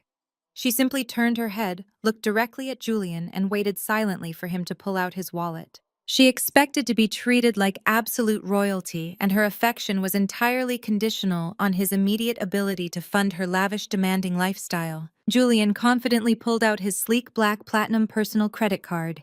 He handed it to the manager with a smug, arrogant smile plastered across his face. He genuinely believed that the severe financial lockdown from the steakhouse incident had been quietly resolved by the banking representatives he had aggressively yelled at the previous morning. He leaned back on the velvet sofa, taking a slow sip of his complimentary champagne, eagerly waiting for the admiring smiles of the boutique staff. He wanted Simone to look at him with pure adoration. He wanted to feel like the powerful chief executive officer he pretended to be in front of the mirror. 10 long minutes passed in painful silence. The polite, welcoming smiles of the boutique staff slowly began to fade. The manager walked back into the private viewing room, completely empty-handed. He looked incredibly uncomfortable, nervously adjusting his pristine silk tie. He leaned down and spoke in a very low, highly discreet whisper to avoid embarrassing his client. He quietly informed Julian that the platinum card had been aggressively declined. The bank terminal had immediately displayed a hard fraud lock code, and the issuing bank had explicitly instructed the merchant to confiscate the physical card. Julian felt a cold, terrifying sweat break out across his neck. He quickly pulled out his shiny Apex Tech corporate expense card, the exact one he assumed was safely insulated from his personal banking issues. He shoved the plastic into the manager's hand aggressively, ordering him to run it as a standard corporate executive expense. 5 agonizing minutes later, the manager returned again. The corporate card was completely dead. The terminal indicated that the card was heavily locked under a severe internal compliance audit initiated directly by the parent company holding group. The massive transaction was mathematically and systematically impossible to process. Simone sharply noticed the panicked, desperate exchange. Her perfectly sculpted face hardened instantly. She placed her crystal champagne glass down on the glass table with a sharp, echoing clack. "What exactly is the problem here, Julian?" she demanded, her voice dripping with sudden suspicion and deep, unfiltered annoyance. You explicitly told me you had complete, unrestricted control of your finances. Are you seriously telling me the chief executive officer of Apex Tech cannot afford to buy a simple engagement ring? Julian looked at Simone and he saw the absolute brutal reality of their relationship reflecting in her cold eyes. If he could not physically buy that massive ring right now, she would confidently walk out the heavy glass doors and never return his phone calls. She would ruthlessly tell everyone in her elite social circle that he was a broke, pathetic fraud. He would instantly become a massive laughingstock in the exact community he was desperate to conquer. His incredibly fragile ego simply could not handle the sheer humiliation. He desperately needed to save face at any cost. He quickly lied to Simone and the manager, claiming that there was simply a massive bureaucratic hold on his accounts due to a recent highly complex corporate merger. He aggressively promised to wire the money directly from his secure executive accounts to the boutique. He demanded complete privacy and quickly stepped out into the quiet marble hallway of the luxury showroom. Julian was rapidly spiraling into a full-blown terrifying panic attack. The heavily fraudulent Onyx consulting money from DeAndre was absolutely not scheduled to hit his offshore account until late Friday afternoon. He currently had absolutely zero liquid cash to his name. He frantically pulled out his heavily encrypted corporate phone and desperately logged into the Apex Tech Master Administrative Portal. He frantically scrolled through the massive corporate accounting ledgers, searching blindly for any vulnerable financial account that held immediate, unrestricted liquid capital. His darting eyes finally locked onto a highly protected, strictly monitored internal ledger. It was the Emergency Employee Pension Relief Fund. This was a dedicated, sacred pool of liquid cash legally reserved exclusively for retired employees facing severe, unexpected medical emergencies or catastrophic financial hardships. It was heavily regulated money. It was the literal, hard-earned life savings of hundreds of hardworking people who trusted the company to protect their futures. Julian simply did not care. He was a deeply cornered animal, driven entirely by blinding arrogance and profound fear. He quickly reasoned with himself, utilizing the deeply twisted logic of a true unhinged narcissist. He convinced his own mind that he was merely borrowing the funds for a few short days. He promised himself he would simply replace the stolen pension money the exact second the illegal Onyx consulting kickback officially cleared his offshore accounts. Nobody would ever notice the temporary dip in the massive reserve. He aggressively typed the highly secure routing and commercial account numbers of the luxury jewelry boutique directly into the executive wire transfer portal. He manually entered the exact amount of $100,000. The advanced corporate system immediately flashed a bright red screen filling warning, explicitly reminding him that these specific funds were federally protected by the government, and any unauthorized withdrawal constituted a severe prosecuting violation of federal financial regulations. Julian completely ignored the flashing legal warning. He confidently typed in his unique Chief Executive Officer override password and pressed confirm without a single second of hesitation. The digital progress bar loaded quickly, and the massive wire transfer was instantly irreversibly approved. He had just brazenly stolen $100,000 from the retirement funds of his own employees to buy a shiny piece of jewelry for his demanding mistress. Julian let out a heavy, shaking sigh of pure relief, completely unaware of the massive digital explosion he had just actively triggered. He confidently walked back into the private viewing room, expertly plastering a fake, highly arrogant smile back onto his sweating face. He proudly informed the boutique manager that the executive wire transfer had been successfully initiated and the massive funds would hit their commercial account within a matter of minutes. Simone smiled brightly, instantly returning to her affectionate, deeply loving persona. She greedily slipped the massive diamond ring onto her finger, admiring how it caught the light, completely blind to the terrifying fact that it was directly paid for with heavily stolen retirement funds. Julian felt a temporary, intoxicating rush of absolute power. He truly, genuinely believed he had successfully outsmarted the entire corporate financial system. Meanwhile, sitting quietly in my $10 million midtown penthouse, I was taking a slow sip of chilled, sparkling water. The sprawling city below was bustling with heavy afternoon traffic. My massive multi-screen command center was running silently in the background, continuously analyzing millions of data points. Suddenly, my highly secure encrypted tablet lit up with a brilliant, aggressively flashing crimson border. A piercing, high-pitched security alarm sounded loudly through the quiet, luxurious room. It was a critical severity alert originating directly from the Zephyr Holdings artificial intelligence compliance system. I calmly set my glass down on the coaster and walked over to my heavy mahogany desk. I picked up the glowing tablet and carefully read the highly detailed financial report flashing rapidly across the high-definition screen. The advanced monitoring system had instantly flagged a massive, highly irregular wire transfer originating directly from the Apex Tech Emergency Employee Pension Relief Fund. I slowly traced the digital routing numbers displayed on the screen. The stolen funds were moving rapidly through the secure federal banking system, landing squarely and undeniably in the registered commercial account of a luxury jewelry boutique located in Buckhead. The illegal transaction was personally authorized, digitally stamped, and permanently recorded using Julian's unique, heavily restricted executive override credentials. I stared intently at the glowing screen, a slow, incredibly cold smile spreading widely across my face. I had fully expected Julian to be reckless, greedy, and morally bankrupt, but I never in my wildest dreams imagined he would be this incredibly historically stupid. Embezzling corporate funds through a fake vendor contract with his brother-in-law was a severe crime, but actively stealing directly from a federally protected employee pension fund was a completely different, terrifying level of rapid corporate suicide. The Department of Labor and the Federal Bureau of Investigation treated employee pension theft with absolute, uncompromising zero tolerance. By dipping his greedy hands into that specific highly regulated fund, Julian had instantly elevated his pathetic crimes from standard corporate fraud to a massive, undeniable federal indictment carrying decades of mandatory, unforgiving prison time. He had just willingly handed me the exact, undeniable financial crime I desperately needed to completely destroy him.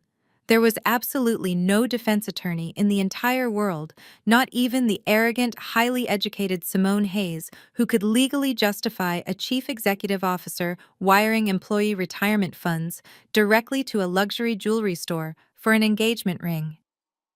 The digital paper trail was absolutely perfect, completely permanent, and utterly devastating. Julian actually thought he was cleverly buying his way into the true elite society, but he had just unknowingly purchased a one-way, non-refundable ticket to a federal penitentiary.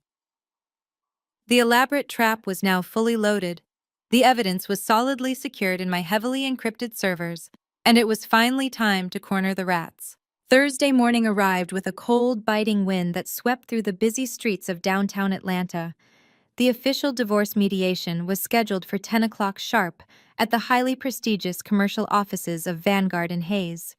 This was the exact same elite family law firm where Simone worked as a highly paid junior partner, and much more importantly, it was the exact same firm that now unknowingly paid triple their monthly commercial rent directly into my hidden corporate holding accounts.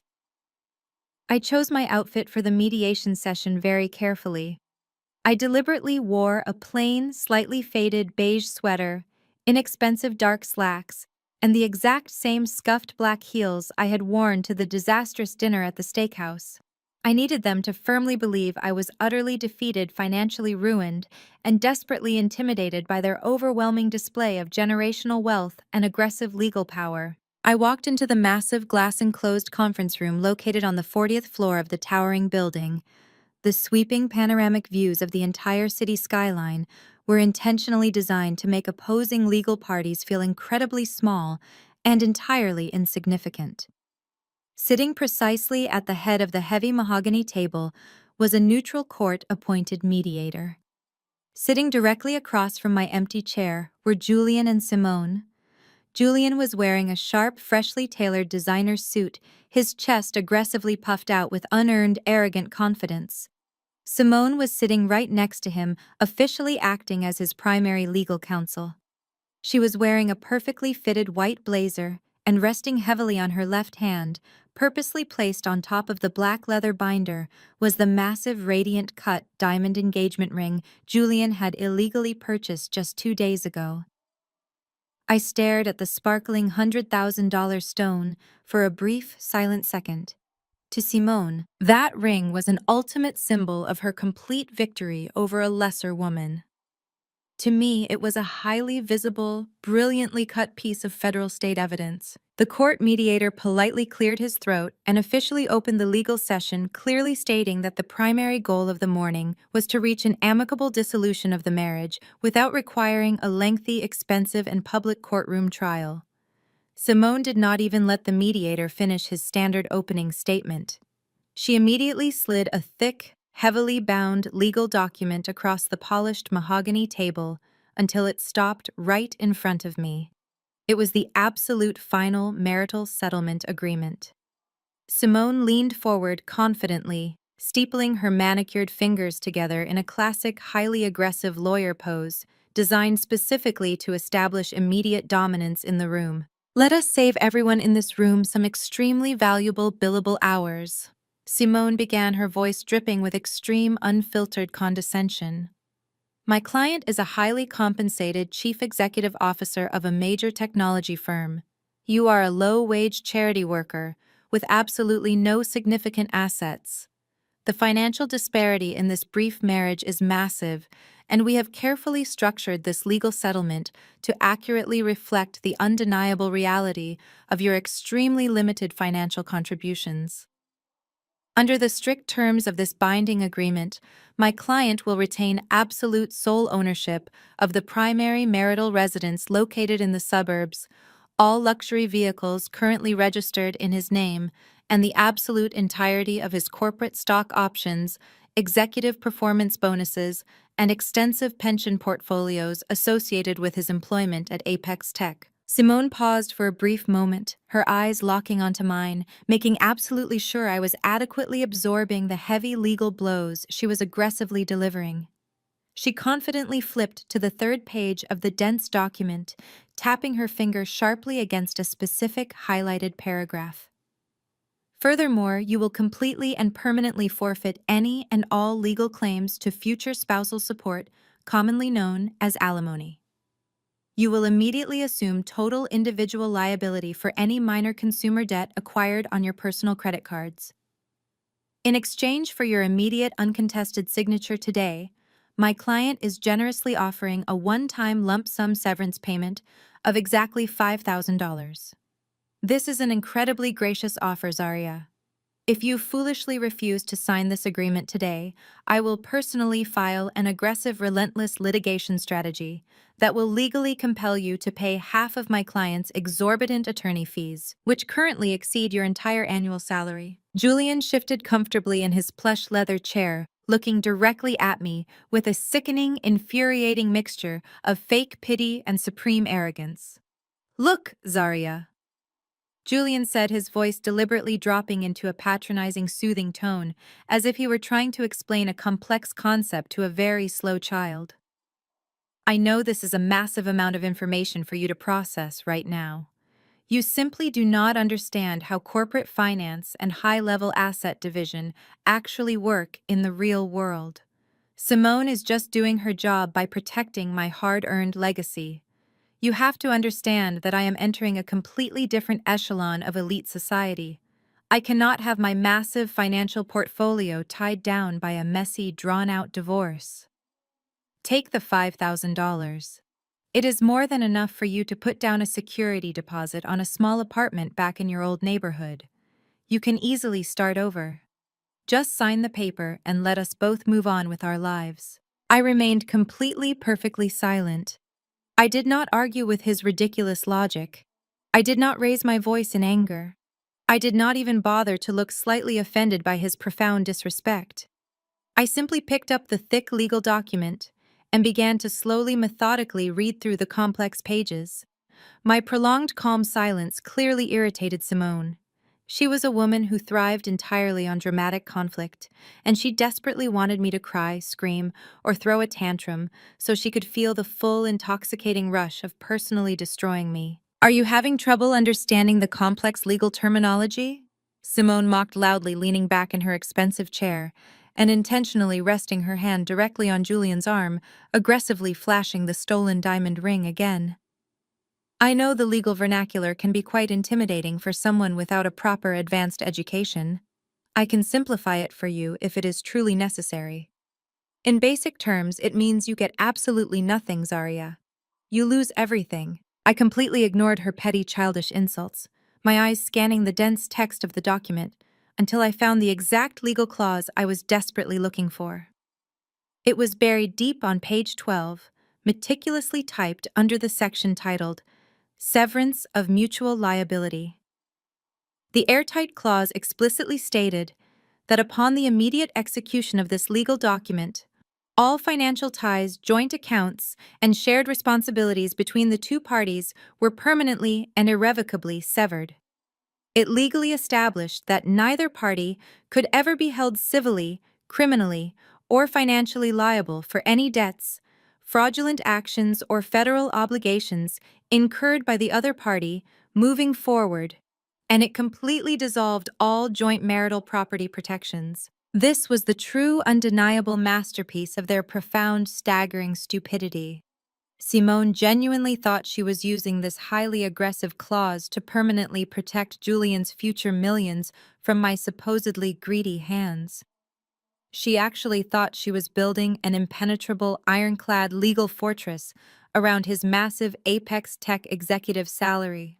She had absolutely no idea that she had just carefully drafted the exact flawless legal shield I desperately needed to comprehensively protect my own billionaire empire from the massive impending blast radius of his severe federal crimes. If we stayed legally married for even a few more weeks, Julian's massive corporate fraud, his blatant embezzlement of $2 million, and his direct, unforgivable theft of federal employee pensions could potentially trigger highly complex marital asset investigations.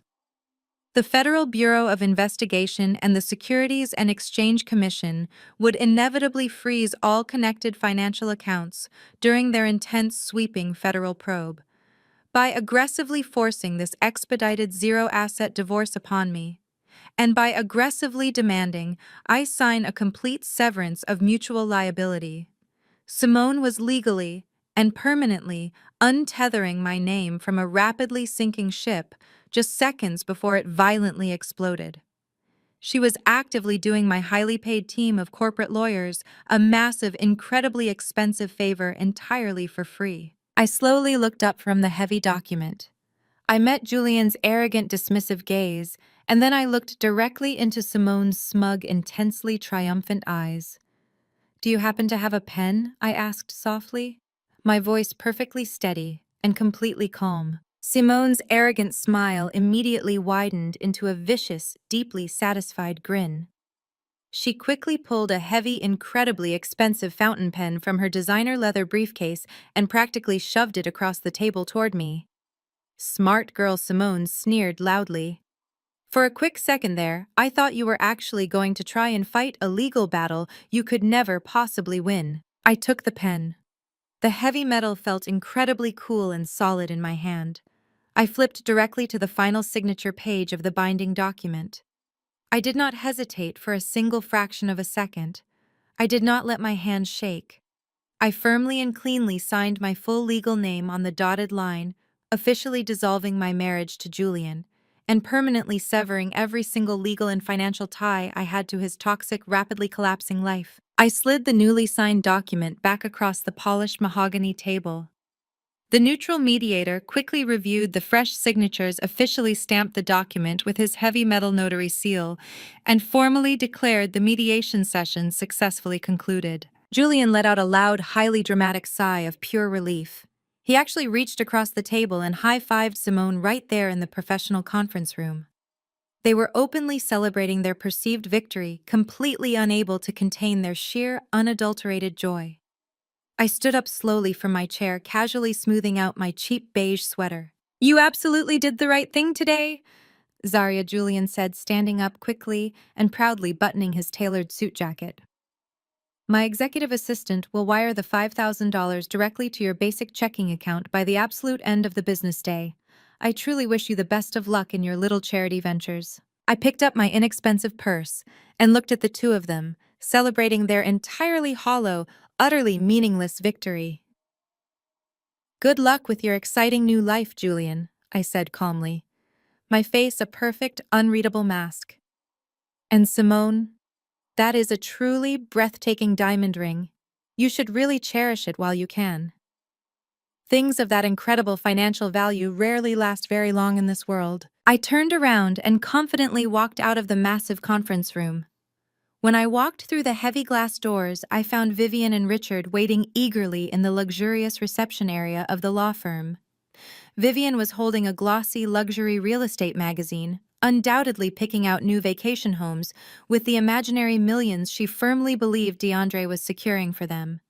When she saw Julian and Simone walk out right behind me with the finalized papers in hand, Vivian actually clapped her hands together in pure, unfiltered delight. It is finally over.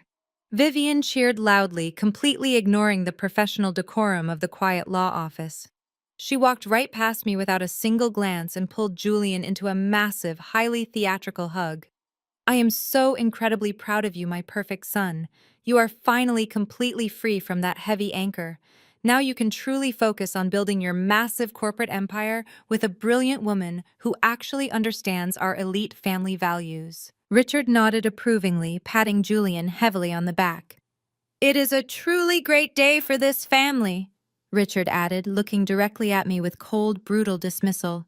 You made the absolute right choice by not fighting us today, Zarya.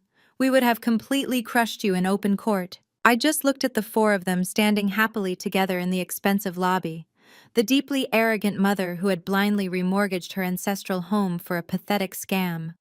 The completely foolish father who blindly followed her lead. The cheating coward of a husband who had just brazenly embezzled federal pension funds. And the smug, completely compromised mistress proudly wearing stolen diamonds. They were the absolute perfect portrait of a doomed, rapidly collapsing family. I stepped into the waiting elevator and pressed the button for the main lobby, when the heavy steel doors finally slid shut entirely. Cutting off the obnoxious sound of their arrogant family celebration, I finally allowed myself to truly smile. It was a cold, incredibly ruthless smile. They genuinely believed they had just outsmarted me, severely intimidated me, and tossed me onto the unforgiving street with absolutely nothing. They were completely, utterly blind to the terrifying, inescapable reality of what had just legally occurred in that conference room.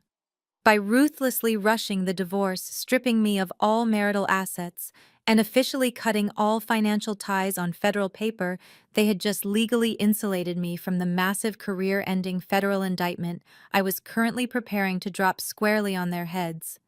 They had securely locked themselves inside a rapidly burning building, and they had just willingly handed me the only key to the exit. The complex legal paperwork was completely finalized. The devastating financial traps were fully set. The undeniable federal evidence was securely uploaded to my servers. There were absolutely no loose ends left to tie. It was finally time to execute the hostile corporate takeover. The weekend following the expedited divorce mediation was a masterclass in profound financial delusion. By late Friday afternoon, the massive $2 million wire transfer Julian had illegally authorized finally cleared the federal banking system.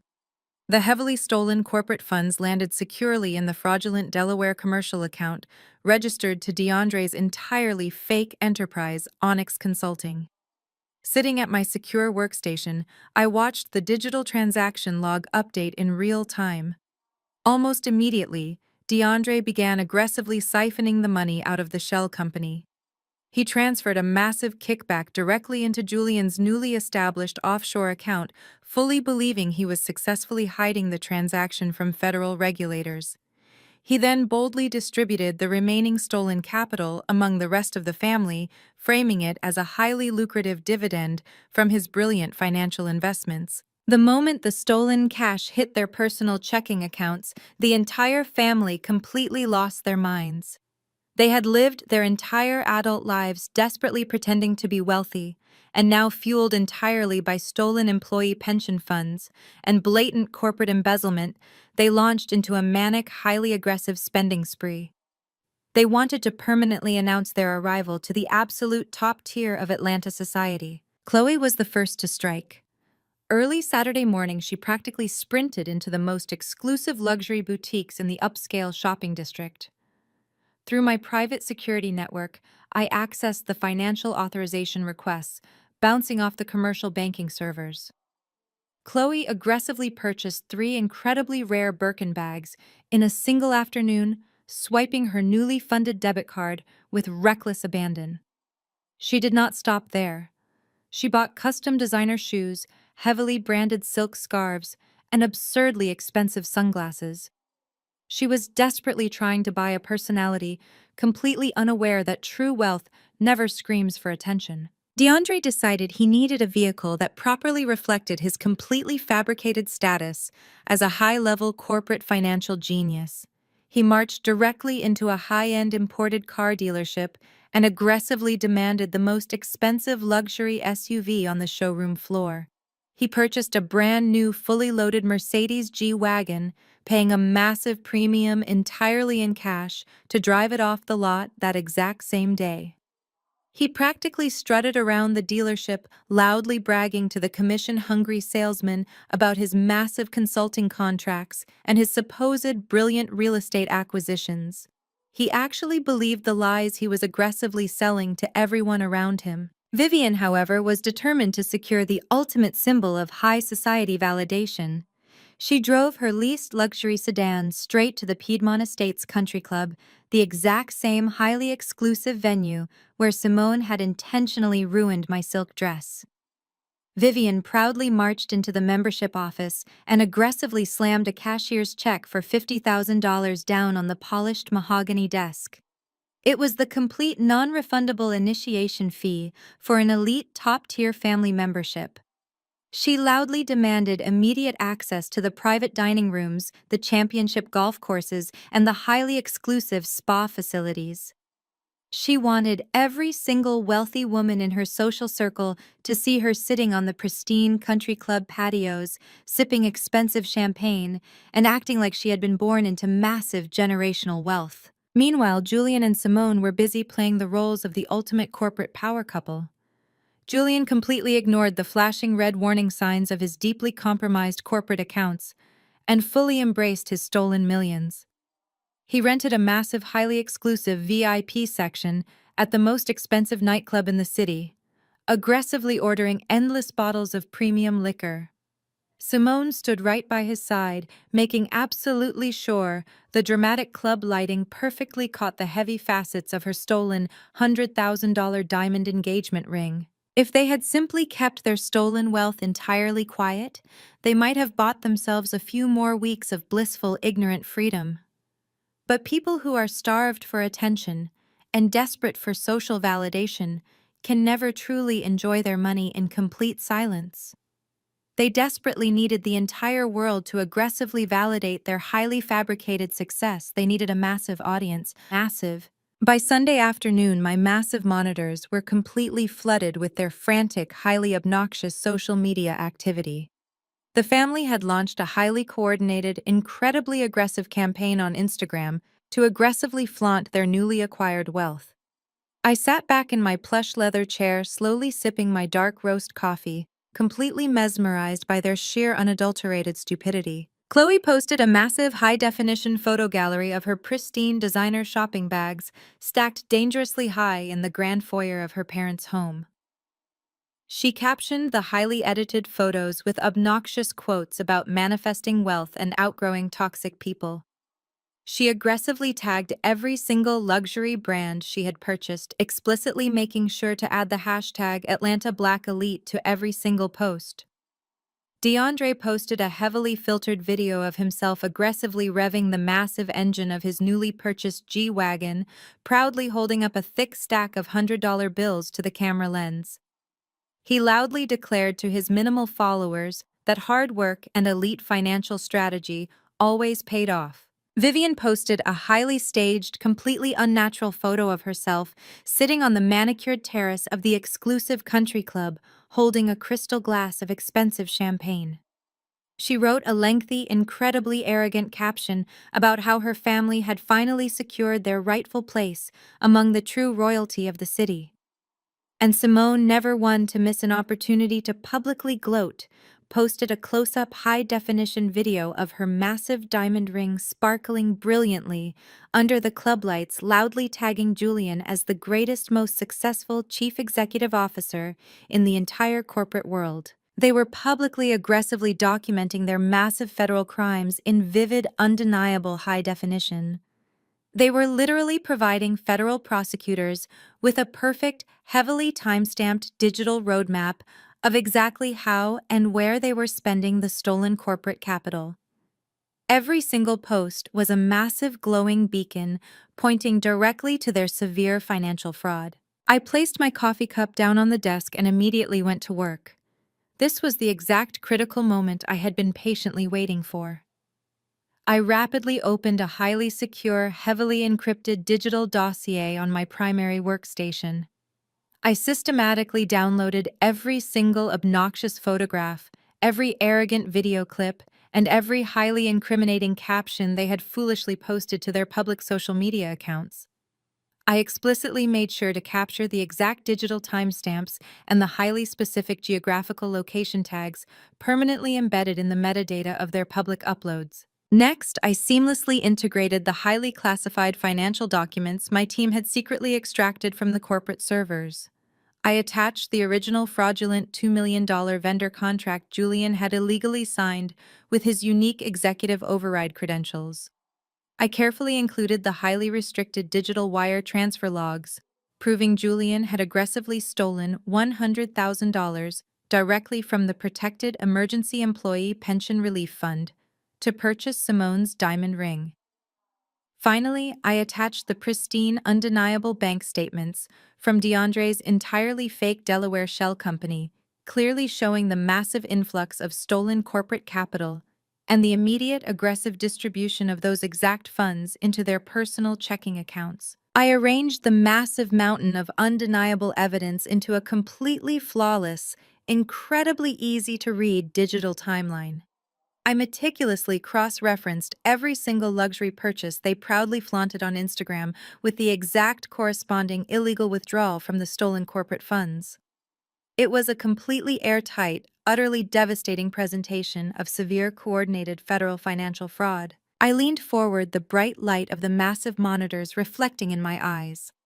I opened a highly secure, completely untraceable dark web communication portal designed specifically for anonymous federal whistleblower submissions. I did not bother sending this massive dossier to the local police department or the regional authorities. Those agencies moved far too slowly and were entirely unequipped to handle massive multi-million-dollar corporate embezzlement schemes. I needed an immediate, completely overwhelming, and highly destructive federal response. I carefully addressed the first encrypted email directly to the Criminal Investigation Division of the Internal Revenue Service. The IRS absolutely loved targeting highly arrogant individuals who brazenly flaunted massive, entirely unexplained wealth on social media without filing the corresponding massive tax returns. I then addressed the exact same heavily encrypted dossier directly to the Enforcement Division of the Securities and Exchange Commission, explicitly flagging the severe corporate fraud and the massive theft of federally protected employee pension funds by a sitting chief executive officer of a major technology firm. I stared at the blinking cursor on the screen for a brief, highly satisfying second. The entire family was currently sitting in their massive suburban homes or driving their luxury vehicles, genuinely believing they were completely untouchable. They thought they had entirely defeated me. They thought they had permanently secured their bright, incredibly wealthy future. They were absolutely, completely wrong. Absolutely. I confidently pressed the enter key. The massive, heavily encrypted dossier instantly vanished from my private network, securely transmitting directly into the highly active inbox queues of the most ruthless federal investigators in the entire country. The heavy digital payload was officially delivered. The completely fake, highly fabricated illusion of the elite was about to be violently shattered by the absolute, uncompromising reality of federal law enforcement. 2 days later, the morning of the highly anticipated Apex Tech annual gala finally arrived. Through my comprehensive audio surveillance network, I listened to Julian pacing aggressively back and forth across the hardwood floors of his massive master bedroom. He was loudly rehearsing his upcoming keynote speech for the evening. He was absolutely determined to deliver a performance that would permanently cement his legacy as a brilliant corporate visionary. I could hear the sheer, unfiltered arrogance dripping from his voice as he practiced delivering his completely fabricated financial statistics. He boldly planned to stand on a brightly lit stage in front of hundreds of wealthy investors and confidently announce record-breaking quarterly profit margins. He genuinely intended to claim that under his brilliant new executive leadership, the company had successfully streamlined massive operational costs and secured incredibly lucrative new consulting partnerships. He was actively planning to brag about the exact fraudulent Delaware shell company that was currently funneling stolen corporate capital directly into his personal offshore bank accounts. Julian was not just planning to lie about his financial performance, he was planning the ultimate highly public display of his fake personal life. I listened closely as he eagerly discussed his grand finale with DeAndre over the phone. After he delivered his fraudulent financial report, Julian intended to call Simone up onto the main stage. In front of the entire corporate board, local politicians, and the elite society of Atlanta, he was going to drop down on one knee and officially propose to his mistress. He wanted the heavy diamond ring, the one he had illegally purchased with stolen employee retirement funds, to sparkle brightly under the theatrical spotlights. He wanted thunderous applause. He wanted absolute adoration. He was completely blind to the terrifying reality that he was eagerly preparing to propose with stolen federal property. While Julian was busy picking out his custom-tailored tuxedo and practicing his arrogant smile in the mirror, I was hosting a very different kind of meeting in the massive glass-enclosed boardroom of my penthouse. Sitting around my polished mahogany conference table were the true incredibly powerful members of the Zephyr Holdings board of directors. These were ruthless, highly experienced billionaires who controlled massive global markets. They had absolutely no patience for corporate thieves. Sitting directly across from them were three senior investigative agents from the Federal Bureau of Investigation, alongside two lead forensic accountants from the Securities and Exchange Commission. I stood at the head of the long table, the massive digital screen behind me, displaying the flawless, heavily encrypted dossier I had submitted over the weekend. The federal agents had moved with unprecedented, terrifying speed. When they verified the undeniable digital signatures, the illegal wire transfer logs linking directly to the protected employee pension fund, and the completely transparent social media posts documenting the massive spending spree, they instantly escalated the case to a top-tier federal priority. The senior federal agent, a tall, incredibly imposing man with sharp gray eyes, leaned forward and placed a heavy stack of freshly signed federal arrest warrants directly onto the polished mahogany table. He looked around the quiet room, his expression completely devoid of any sympathy. "The evidence you provided is absolutely overwhelming, Zarya," the senior agent stated clearly, his voice echoing slightly in the massive room. "We have successfully frozen the fraudulent offshore accounts, and we have fully authorized a coordinated tactical strike. We are fully prepared to move in and apprehend the targets immediately." I looked at the heavy federal warrants resting on the table. A standard corporate arrest would simply involve agents quietly showing up at Julian's suburban house early in the morning and escorting him away in handcuffs before the neighbors could even wake up. But that was far too quiet.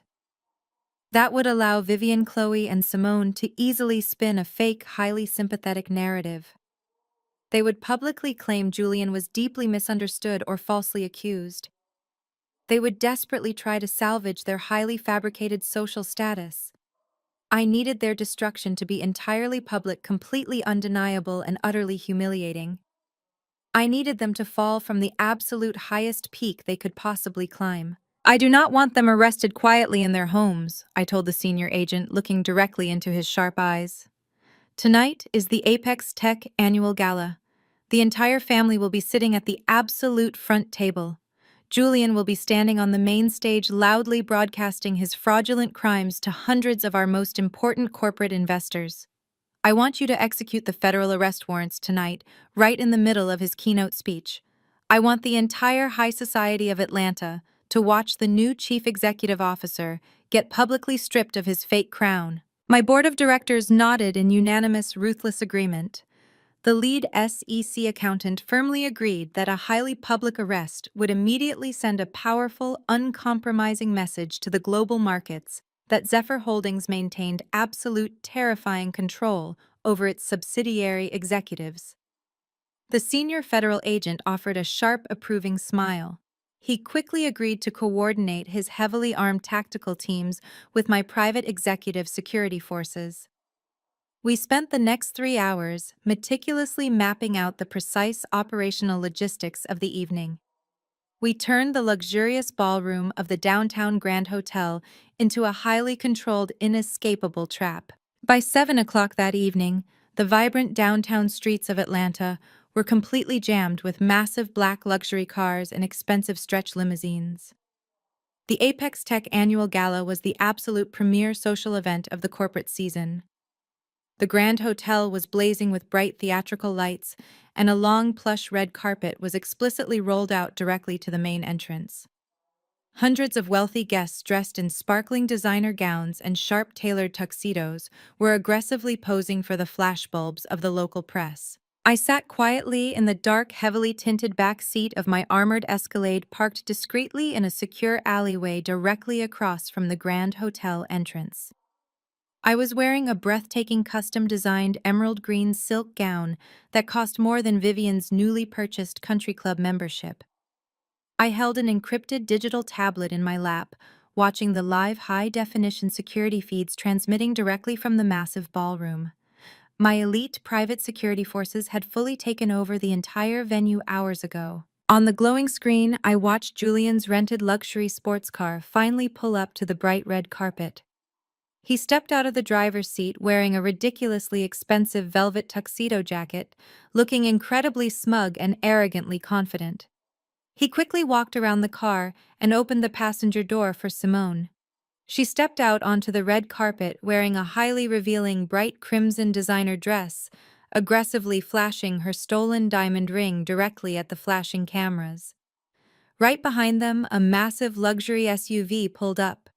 Vivian, Richard, Chloe, and DeAndre stepped out all dressed in heavily branded, obnoxiously expensive clothing, purchased entirely with stolen corporate funds. They clustered tightly together, laughing loudly and aggressively, posing for the photographers, genuinely believing they were the absolute royalty of the city. Julian arrogantly tossed his car keys to the waiting valet. He did not even bother to look the young man in the eye. He simply assumed the valet was just another low-wage worker, existing entirely to serve him. Julian was completely oblivious to the small, highly concealed tactical earpiece resting securely in the valet's right ear.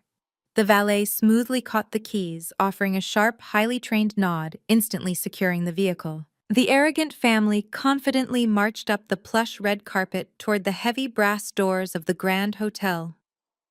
They reached the main security checkpoint, loudly demanding immediate VIP access.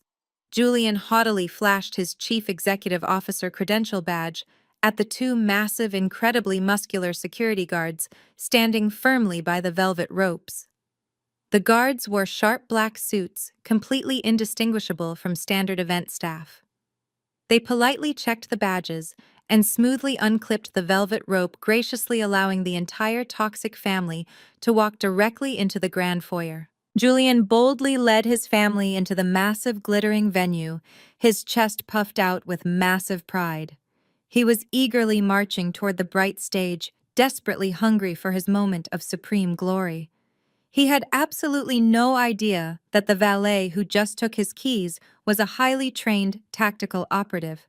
He had no idea that the polite security guards who just checked his VIP pass were heavily armed mercenaries, strictly employed by my private holding company.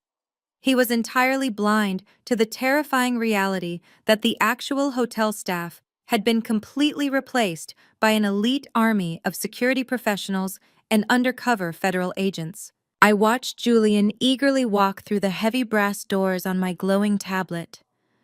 A slow, incredibly cold smile spread perfectly across my face. The heavy doors closed firmly behind him, and the massive deadbolts quietly slid into place. The trap was absolutely flawless. Julian thought he was confidently walking into his glorious royal coronation. He did not realize he had just willingly walked directly into a highly secured, perfectly locked cage. It was finally time for the real boss to officially make her grand entrance. Inside the grand ballroom, the atmosphere was thick with the intoxicating scent of expensive perfume and the relentless hum of high society networking. Hundreds of Atlanta's most influential figures were clustered around tables adorned with towering floral centerpieces and crystal glassware. Waiters in pristine white tuxedos silently navigated the crowded floor, balancing heavy silver trays loaded with premium vintage champagne and delicate appetizers. At the very front of the massive room, positioned directly beneath the largest, most spectacular crystal chandelier, sat the designated VIP table, reserved explicitly for the family of the chief executive officer. Vivian had strategically positioned herself at the center of the table, facing the entire room, so that everyone could clearly see her. She sat rigidly in her designer gown, her chin tilted upward aggressively, demanding the attention and respect of every single passing guest. She was actively performing the role of the ultimate matriarch, offering tight, condescending smiles to the corporate vice presidents and regional managers, who respectfully approached the table to pay their mandatory respects.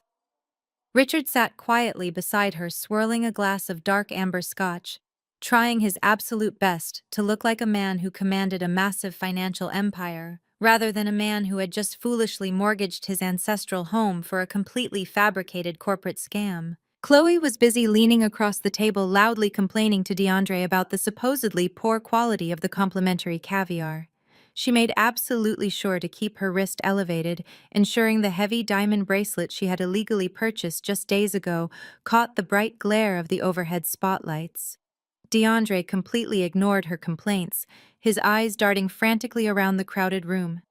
He was desperately trying to spot wealthy investors to pitch his completely fraudulent consulting firm to genuinely believing he was now a major player in the elite corporate ecosystem. But nobody at the VIP table was commanding more aggressive attention than Simone. She was sitting in the chair closest to the main stage, her bright crimson dress deeply contrasting with the formal black and white attire of the surrounding crowd. She had intentionally placed her left hand high up on the stem of her crystal champagne flute. Every time a new guest approached the table, she made a deliberate, highly exaggerated gesture, aggressively flashing the massive $100,000 stolen diamond engagement ring directly into their eyes. She was loudly introducing herself as Julian's soon-to-be fiancée, completely reveling in the jealous stares of the other wealthy women in the room. They were a collective masterpiece of unearned arrogance, sitting proudly on a massive throne built entirely out of stolen federal funds. At exactly 8:30, the heavy ambient music slowly faded away. The bright overhead chandeliers dimmed slightly, casting a dramatic, highly focused spotlight directly onto the massive main stage. A senior board member, an older man with silver hair, and a highly distinguished voice stepped up to the clear acrylic podium. He tapped the microphone twice, calling the massive ballroom to complete attention. He began reading from a carefully prepared script, loudly praising the incredible resilience and the massive forward momentum of Apex Tech. He spoke highly of the recent corporate transition and finally announced the man of the hour. With a booming, highly enthusiastic voice, he officially introduced the brand new chief executive officer to the stage. The entire ballroom erupted into thunderous, polite applause. Julian stood up from his seat at the VIP table. He aggressively buttoned the center button of his expensive velvet tuxedo jacket and offered a highly practiced, incredibly smug wave to the applauding crowd. He leaned down and quickly kissed Simone on the cheek, whispering a promise that he would call her up to the stage very soon. Vivian actually stood up and clapped louder than anyone else in the massive room, her face beaming with extreme unfiltered pride. Julian confidently marched up the short carpeted stairs to the main stage. He walked directly into the bright, blinding spotlight, genuinely feeling like a conquering king, returning to claim his massive empire. He shook hands firmly with the senior board member, took his position directly behind the transparent acrylic podium, and looked out over the massive sea of wealthy faces. This was the exact moment he had aggressively manipulated, lied, and stolen to achieve. He looked down at the teleprompter screen resting on the podium, which displayed his completely fabricated financial report. He took a deep theatrical breath, aggressively gripping the edges of the podium to project massive corporate strength. He leaned directly into the microphone, his lips parting to deliver the first lie of the evening. "Welcome, distinguished guests." Julian began, his voice booming confidently through the massive speakers lining the ballroom walls. "It is an absolute honor to stand before you tonight as the leader of this incredible company." Julian's voice was violently cut off. The microphone simply died. A loud, sharp electronic pop echoed aggressively through the massive sound system, instantly followed by absolute deafening silence.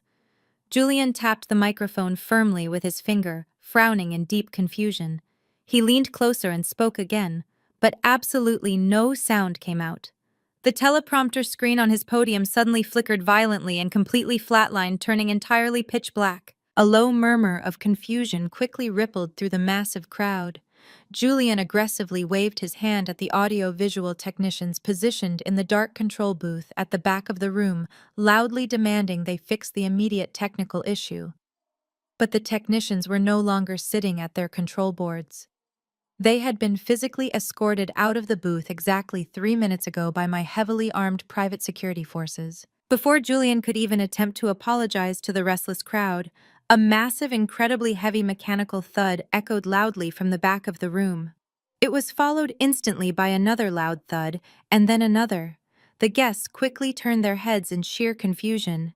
The massive brass doors at the main entrance, the heavy wooden doors leading to the kitchens, and the designated emergency fire exits were simultaneously slamming shut. The loud, highly distinct sound of heavy steel deadbolts aggressively sliding into place echoed terrifyingly through the quiet ballroom. My elite security forces had seamlessly engaged the emergency lockdown protocol. The entire venue was now completely sealed from the outside world. Nobody was getting in, and absolutely nobody was getting out. Vivian stood up slightly from her chair, looking frantically around the massive room. DeAndre dropped his champagne glass, the fragile crystal shattering loudly against the polished floor, his deep paranoia finally kicking in. Simone aggressively grabbed the edge of the table, her arrogant smile completely vanishing as the terrifying reality of the locked doors set in. Julian stood completely frozen on the stage, his intense panic rapidly rising. He desperately gripped the podium, entirely unsure of what to do next. Then the entire ballroom plunged into complete, absolute darkness. Every single overhead chandelier, every wall sconce, and the bright stage spotlight instantly died. A collective gasp of pure shock erupted from the wealthy crowd. People blindly grabbed onto each other in the pitch-black room. The carefully cultivated atmosphere of elite corporate elegance was instantly shattered, replaced entirely by a heavy, suffocating wave of genuine terror. For exactly 10 agonizing seconds, the massive ballroom remained entirely dark and terrifyingly silent. The elite society of Atlanta was trapped inside a massive steel cage. Then a massive beam of bright, blinding blue light sliced aggressively through the suffocating darkness. The massive high-definition projector screen positioned directly behind Julian suddenly roared to life. The massive screen did not display the Apex Tech corporate logo. It did not display the fabricated financial charts Julian had meticulously prepared. Instead, the bright blue screen illuminated the entire dark stage, casting a harsh, terrifying glow over Julian's pale, sweating face.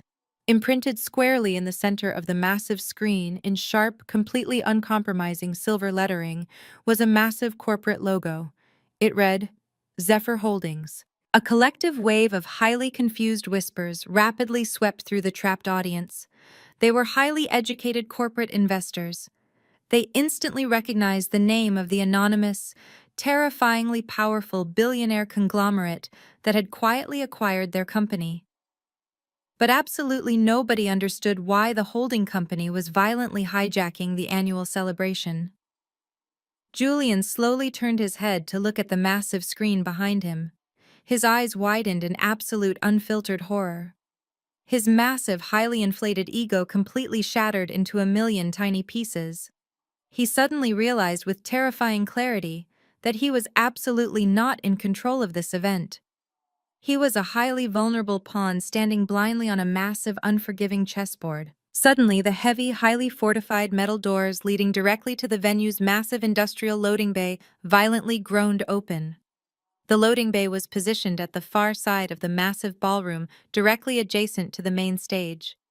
The loud grinding of the metal tracks echoed aggressively over the terrified whispers of the crowd. Two blindingly bright LED headlights aggressively pierced the dim light of the ballroom.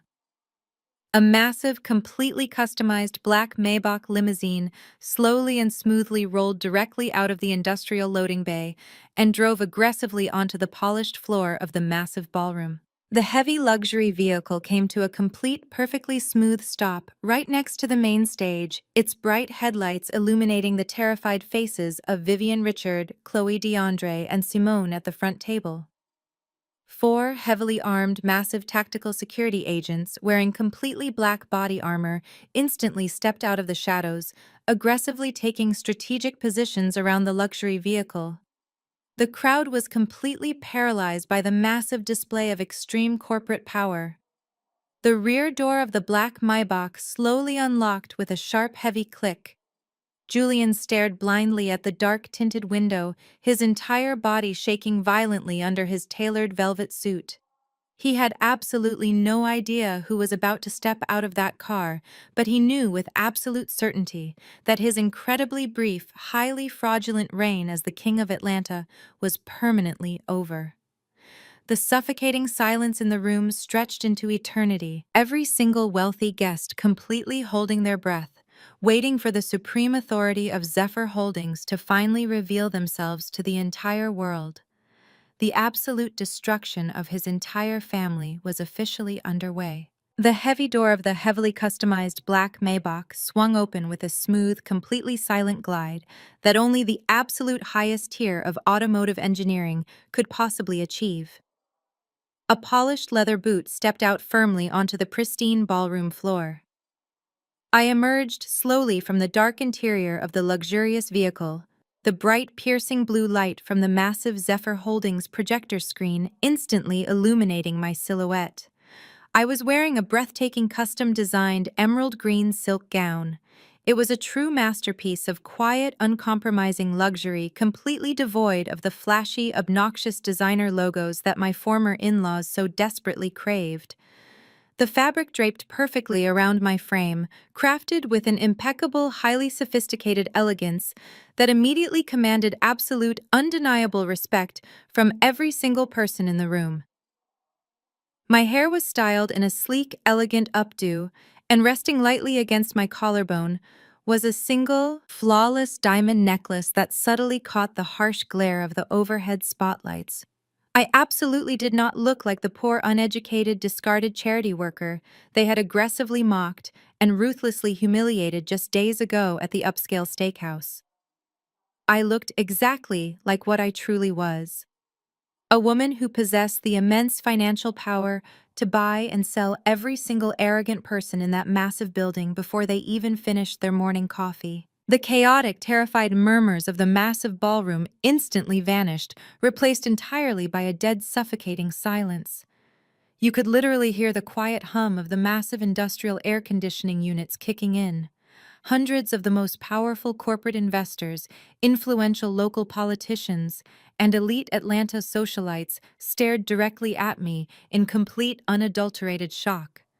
They had absolutely no idea who I was personally, but the sheer overwhelming display of aggressive tactical force accompanying my highly dramatic arrival clearly signaled that I possessed a terrifying level of corporate power they could not even begin to comprehend. Down at the front, VIP table positioned directly in the shadow of the main stage, the collective reaction of my deeply toxic former family was a spectacular, highly satisfying display of profound, staggering ignorance. Chloe literally dropped her jaw, her mouth hanging wide open, in completely unfiltered disbelief. Her eyes darted frantically between my expensive designer gown and the massive, heavily armed tactical security guards, establishing a secure perimeter around my vehicle. DeAndre aggressively gripped the edge of the table with both hands, his knuckles turning completely white.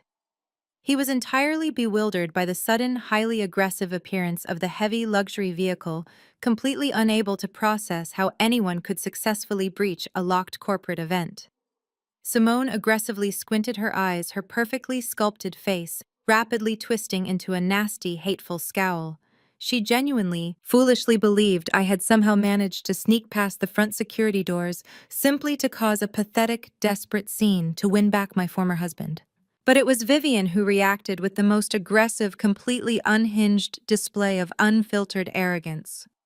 The sheer sight of me standing proudly in the center of the locked ballroom, looking vastly more elegant, poised, and powerful than she ever could in her entire fabricated life, completely short-circuited her highly inflated ego. Her deeply rooted hatred for me instantly overrode any basic sense of situational awareness or logical self-preservation. Vivian aggressively pushed her heavy dining chair back the carved wooden legs, scraping loudly and obnoxiously against the polished floor. She stood up to her full height, her face turning a bright, furious shade of crimson that heavily clashed with her expensive designer gown. She pointed a shaking, heavily manicured finger directly at me, her diamond bracelets loudly clinking together in the deafening silence of the massive room. "What in the world is this pathetic, crazy woman doing here?" Vivian screamed at the absolute top of her lungs, her shrill, highly grating voice echoing aggressively through the completely silent ballroom. "She is a completely unhinged stalker. She is absolutely insane. She has absolutely no business being at a highly exclusive private corporate event." Vivian violently turned her head toward the massive, heavily armed tactical security guards, standing in a tight, highly disciplined perimeter around my luxury vehicle. "Grab her right now," Vivian commanded aggressively, waving her hand in the air like a tyrannical queen ordering her loyal subjects. "Do you incompetent people not know who we are? My brilliant son is the chief executive officer of this entire corporate conglomerate. We demand that you physically remove this crazy, desperate woman from the premises right this exact second. Throw her out into the cold street where she rightfully belongs and permanently lock the doors behind her." Vivian stood there panting heavily, her chest heaving with deep, arrogant indignation, fully expecting the massive tactical guards to instantly obey her royal commands. She eagerly waited for them to aggressively grab my arms, forcefully, march me across the massive ballroom, and physically drag me away in utter, complete humiliation in front of the entire elite society of Atlanta. Instead, absolutely nothing happened. The massive tactical agents did not even blink at her highly aggressive, hysterical screaming. They remained completely motionless, their faces entirely devoid of any emotion, their sharp eyes continuously scanning the dark perimeter of the locked room to ensure absolute operational security. The lead executive security director, a highly decorated, incredibly intimidating former military operative wearing a sharp black suit and a secure communications earpiece, calmly stepped forward from the shadows of the vehicle. He completely, utterly ignored Vivian's furious, demanding commands. He turned his imposing body directly toward me, clicked his heels together, slightly dipped his head in a deep, highly respectful bow of absolute submission, and formally offered me a clear, unobstructed path directly toward the main stage. Vivian physically gasped, a loud, highly dramatic sound of pure, unadulterated shock escaping her throat. Her hand aggressively flew up to cover her open mouth. Richard quickly grabbed her arm, pulling aggressively on her designer sleeve, desperately trying to force her back down into her chair. A sudden, deeply terrifying realization was rapidly beginning to dawn on his foolish, entirely bewildered face. This was absolutely not a desperate ex-wife crashing a party. This was a highly coordinated, incredibly expensive display of absolute supremacy. I did not even bother to look in Vivian's direction. She was entirely beneath my notice now. I kept my eyes locked directly on the brightly lit main stage, where Julian was currently standing completely paralyzed behind the transparent acrylic podium. I began to walk forward. My steps were incredibly slow, highly deliberate, and completely silent against the plush carpeting of the grand ballroom. The massive crowd of wealthy investors and elite corporate executives seamlessly parted like the Red Sea, aggressively stepping back and bumping into each other to give me a wide, entirely unobstructed path. They were deeply terrified of the heavily armed security forces, but they were also completely mesmerized by the sheer unapologetic confidence and terrifying authority radiating from my every single movement. I walked directly past the VIP table. Simone leaned aggressively forward, her eyes blazing with extreme, unfiltered jealousy and hatred. She aggressively opened her mouth to hurl another venomous, highly condescending insult directly at me, but she immediately snapped her mouth shut when one of my massive tactical security guards deliberately stepped forward and leveled a cold, terrifying, completely uncompromising glare directly into her eyes. She practically shrank back into her chair, her manicured hand aggressively clutching the massive stolen diamond engagement ring resting heavily on her chest. I gracefully ascended the short carpeted stairs leading directly up to the main stage. Julian was sweating profusely, massive beads of cold perspiration aggressively rolling down his forehead. His highly expensive, custom-tailored velvet tuxedo jacket suddenly looked far too large for his rapidly shrinking, entirely defeated frame. His eyes were wide with pure, unfiltered panic. He aggressively opened his mouth to speak, to loudly demand a logical explanation, to aggressively assert his completely fake, highly fabricated authority in front of his massive audience. But absolutely no words came out of his mouth. His throat was completely dry, completely paralyzed by the sheer, overwhelming weight of the terrifying moment. I stepped right into his personal space, bringing with me the faint, highly expensive scent of my custom perfume. I reached out with a perfectly manicured hand and smoothly took the wireless microphone directly from his aggressively trembling fingers.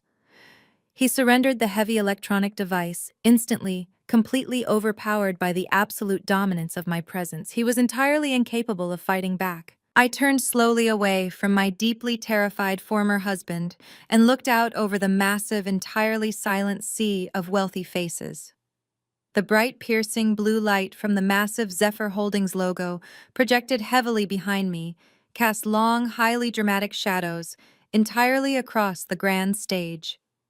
I slowly raised the wireless microphone directly to my lips, savoring the absolute intoxicating power of the moment I had meticulously planned for weeks. "Good evening, ladies and gentlemen," I said, my voice completely calm, incredibly steady, and projecting loudly and flawlessly through the freshly reactivated, highly advanced audio system. I sincerely apologize for the highly dramatic, incredibly sudden interruption to your elegant evening festivities. My name is Zaria. For those of you in this room who strictly monitor the global financial markets and deeply analyze major corporate acquisitions, you already know exactly what that massive, brightly lit logo directly behind me represents.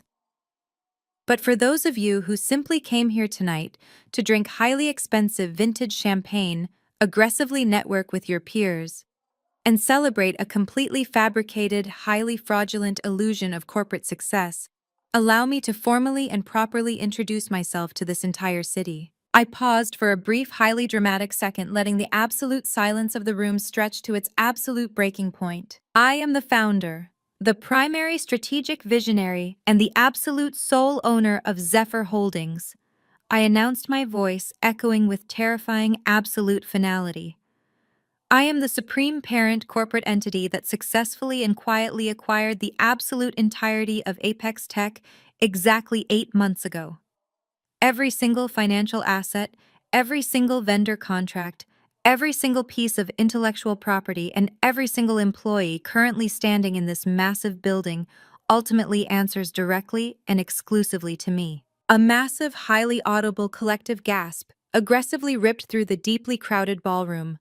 Hundreds of wealthy investors, senior corporate executives, and elite local politicians frantically whispered to each other, their eyes darting wildly and aggressively between my perfectly calm face and the massive blue corporate logo illuminating the stage. The sheer, overwhelming magnitude of the massive revelation hit the crowd like a physical shockwave.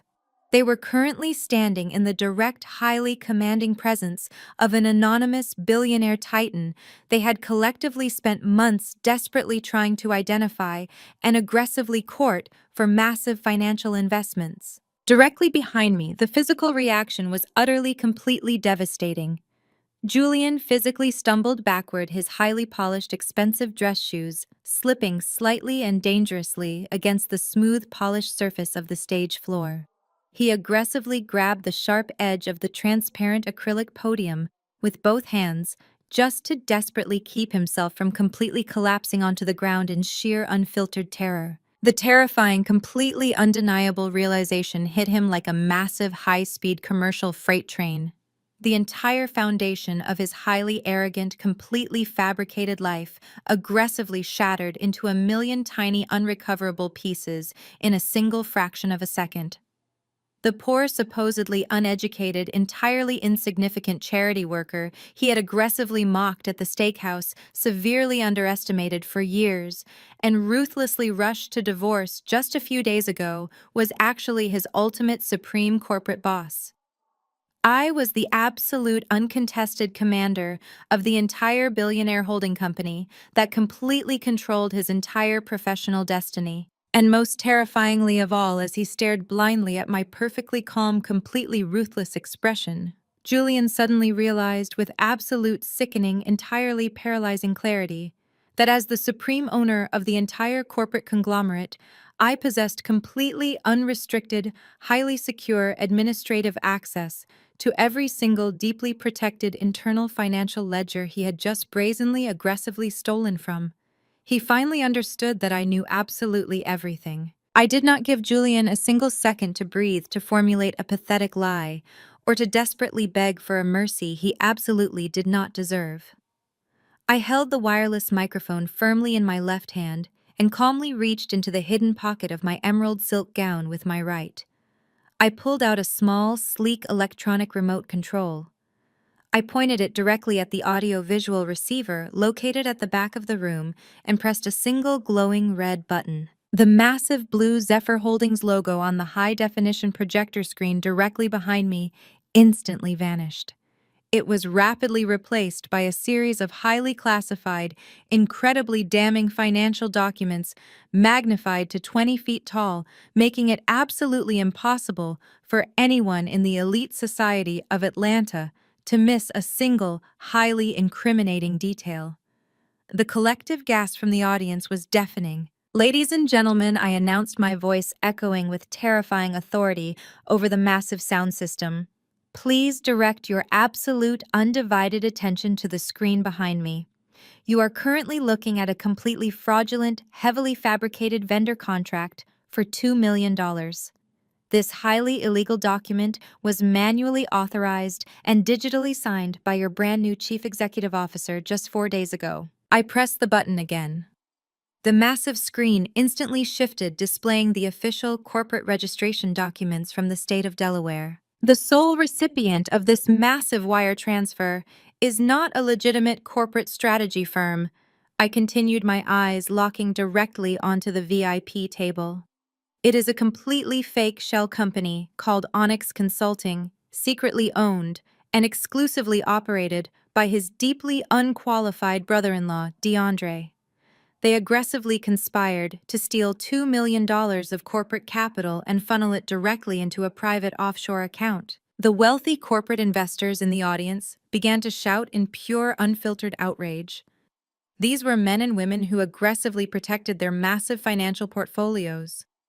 Discovering that the newly appointed CEO was actively robbing them blind in his very first week caused a massive, highly volatile ripple of pure fury to spread rapidly across the ballroom. But I was not completely finished. I pressed the red button one final time. The massive screen shifted to display a highly restricted, heavily encrypted digital wire transfer log. The bright red numbers highlighted the exact, undeniable origin of the stolen funds. But the absolute worst offense, I said, my voice dropping into a cold, uncompromising register that completely silenced the furious crowd. Is this highly specific digital transaction? Julian did not just attempt to steal general corporate capital. He aggressively bypassed massive security protocols to steal exactly $100,000 directly from the Apex Tech Emergency Employee Pension Relief Fund.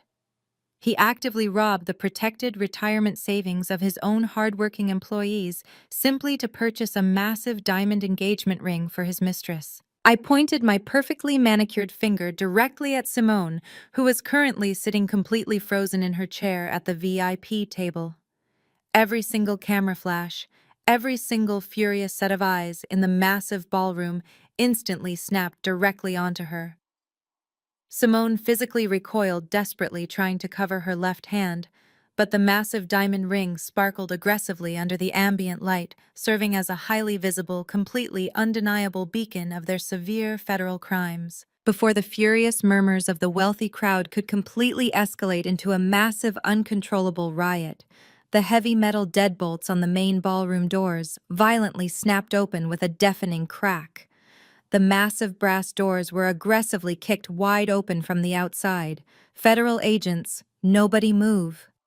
A massive booming voice aggressively commanded over a heavy tactical megaphone. Dozens of heavily armed federal agents from the Federal Bureau Investigation, wearing dark tactical windbreakers with bright yellow lettering across their backs, aggressively swarmed into the grand ballroom. They moved with terrifying, absolute military precision, instantly establishing a highly secure perimeter around the massive room. The elite high society of Atlanta completely panicked, aggressively backing away and creating a massive wide-open path directly toward the main stage and the VIP table. A heavily armed tactical squad completely bypassed the terrified crowd and sprinted directly toward the front table. DeAndre realized his entirely fabricated life was completely over. Fueled by sheer, unfiltered panic, he aggressively pushed his chair back and desperately tried to run toward the locked emergency exit. He did not even make it 3 steps. A massive federal agent aggressively tackled him from behind. The sheer, overwhelming force of the heavy impact sent DeAndre violently crashing face first directly onto the VIP table. Expensive crystal champagne flutes, heavy silver platters, and towering floral centerpieces aggressively shattered into a million tiny pieces, showering the polished floor with sharp glass and spilled wine. The agent aggressively pinned DeAndre down against the broken table, forcefully twisting his arms painfully behind his back. The heavy, highly distinctive sound of steel handcuffs, aggressively ratcheting shut, echoed loudly over the chaotic screams of the terrified crowd. Chloe completely lost her mind. She stood up and began screaming hysterically, jumping up and down in pure, unadulterated terror. Her newly purchased designer Birkin bag slipped from her shaking hands, aggressively hitting the floor as she wildly backed away from the violent arrest of her husband. She desperately looked around for someone, anyone, to aggressively demand that the federal agent stop, completely forgetting that her massive wealth was entirely fake and her social status was completely, utterly meaningless. Up on the main stage, Julian was completely paralyzed. He did not try to run. He did not try to fight. He simply stood trembling violently behind the transparent acrylic podium, staring blankly as 2 senior federal agents marched aggressively up the carpeted stairs directly toward him. "Julian!" I said, my voice cutting sharply through the chaotic noise of the massive ballroom. I turned to fully face him, stripping away the very last shred of his pathetic, unearned dignity. "As the supreme owner and chairman of the board for Zephyr Holdings, I am officially terminating your employment at Apex Tech, effective immediately. You are permanently stripped of all executive corporate titles. Your massive stock options are completely and irrevocably revoked. You are leaving this building with absolutely nothing. The two senior federal agents aggressively grabbed Julian by both of his arms. They forcefully spun him around, slamming his chest aggressively against the clear acrylic podium he had planned to deliver his triumphant speech from. They forcefully yanked his wrists behind his back, the heavy steel handcuffs loudly snapping shut over the sleeves of his ridiculously expensive custom-tailored velvet tuxedo. Julian, you are under federal arrest for massive corporate fraud, grand larceny, and the severe unauthorized embezzlement of federally protected employee pension funds, the senior agent shouted loudly, his authoritative voice echoing aggressively across the silent watching crowd. You have the right to remain silent. Anything you say can and will be heavily used against you in a court of law. You have the right to an attorney. If you cannot afford an attorney, one will be provided for you. The incredibly harsh, completely undeniable reality of the Miranda rights being loudly read to a chief executive officer in front of the entire corporate elite of Atlanta was a truly historic, deeply humiliating spectacle. Julian hung his head completely in shame, silent tears of pure, unfiltered terror, aggressively rolling down his pale face. The agents aggressively marched him off the stage, parading him directly past the furious, disgusted faces of the wealthy investors he had actively tried to rob. Down at the ruined VIP table, the absolute chaos of the massive federal raid was completely destroying the carefully fabricated illusion of their family. Simone was aggressively backed into a corner by a federal agent screaming loudly that she was a highly respected corporate lawyer and demanding professional immunity, completely ignoring the fact that her career was now entirely over. DeAndre was being aggressively hauled off the floor, his designer suit completely ruined by spilled wine and broken glass. But Vivian, the highly arrogant, intensely demanding matriarch of the toxic family, realized with absolute terrifying clarity that her massive ship was rapidly sinking straight to the bottom of the ocean. The imaginary millions were completely gone. The country club memberships were entirely voided. The federal prison sentences were completely guaranteed. And true to her incredibly selfish, entirely narcissistic nature, she instantly decided to aggressively throw her own flesh and blood directly under the massive bus to desperately save herself. Vivian violently stepped away from Chloe, who was still loudly sobbing on the floor. She aggressively pointed her manicured finger directly at DeAndre as he was being hauled away in heavy steel handcuffs, and then she violently pointed directly at Julian as the agents marched him toward the main doors. I had absolutely nothing to do with any of this, Vivian screamed frantically, her voice completely devoid of any maternal loyalty or familial love. She aggressively looked around at the federal agents and the disgusted crowd desperately trying to construct a highly sympathetic narrative. I am just an innocent mother. I did not know anything about any stolen corporate money. Julian and DeAndre did this entirely on their own. They aggressively lied to me. I am a highly respected member of this community. You cannot possibly hold me responsible for the terrible illegal actions of grown men. I am a victim here. She was aggressively loudly denying her own son in front of hundreds of people just to desperately avoid federal scrutiny. It was the absolute ultimate display of her deeply rotten, entirely hollow character. I stood perfectly still on the main stage, looking down at Vivian as she desperately tried to distance herself from the massive, completely undeniable catastrophe she had actively helped create. I slowly handed the wireless microphone to the lead executive security director standing beside me. I gracefully walked down the short carpeted stairs of the main stage, my emerald silk gown trailing elegantly behind me. The heavy crowd parted once again, allowing me to walk completely unobstructed directly toward the ruined VIP table. Vivian stopped her hysterical, highly fabricated screaming as I approached her. She looked at me with a desperate, terrified glimmer of false hope in her eyes, genuinely foolishly believing that since she had not directly signed the fraudulent corporate paperwork, she was entirely safe from my massive, unyielding wrath. She had absolutely no idea that I had saved the absolute best, most devastating financial trap exclusively for her. I stopped walking, standing merely 2 feet away from the woman who had aggressively commanded I take $50,000 and disappear from her elite world forever. I looked directly into her terrified eyes, ready to completely dismantle her entire life. Vivian stared up at me, her chest heaving as she desperately tried to project the false image of an innocent, victimized mother. She genuinely thought her loud public denial of her own son would miraculously save her from the massive wreckage. I slowly reached into the small designer clutch I held in my left hand. I did not pull out a handkerchief for her highly theatrical tears. Instead, I pulled out a thick, heavy piece of perfectly folded legal paper. I calmly unfolded the document and held it up so the bright ambient light of the ballroom clearly illuminated the bold black text and the highly distinctive red notary seals. "You boldly claim you had absolutely nothing to do with this massive criminal enterprise, Vivian," I said, my voice projecting loudly and clearly enough for the federal agents and the surrounding elite crowd to hear every single word. "You aggressively demand immunity, claiming you are just a highly respected member of this elite community who was cruelly deceived. But the federal paper trail tells a completely different, highly incriminating story." Vivian looked at the paper in my hand, her eyes rapidly scanning the dense legal text. All the remaining color instantly drained from her perfectly made-up face. Her legs visibly trembled and she aggressively gripped the edge of a nearby chair to keep herself from collapsing. "Just 3 days ago, I continued my tone, completely devoid of any pity or hesitation. You and Richard willingly and eagerly signed this exact document. You aggressively remortgaged your massive ancestral home, the absolute only piece of real generational wealth your family actually possessed. You took out a massive, highly predatory loan specifically to provide the initial seed capital for DeAndre's completely fraudulent Delaware shell company. You actively funded the exact criminal vehicle they used to steal $2 million from my corporation.